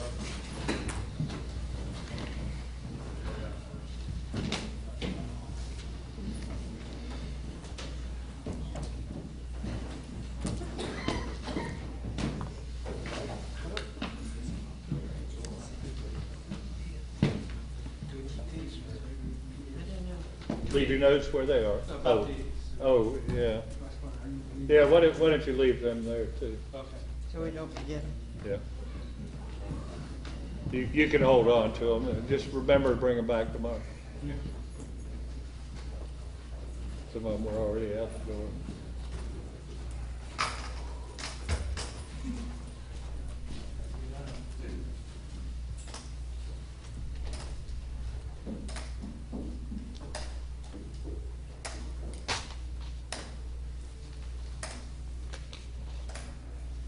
Everybody be seated.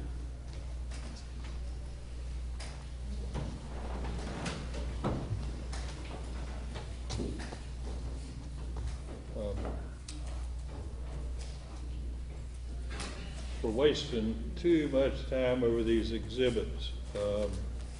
We need to get the exhibits marked tonight. We need an exhibit list from both sides. We need to share with the other side what exhibits you're going to use, show to the other side.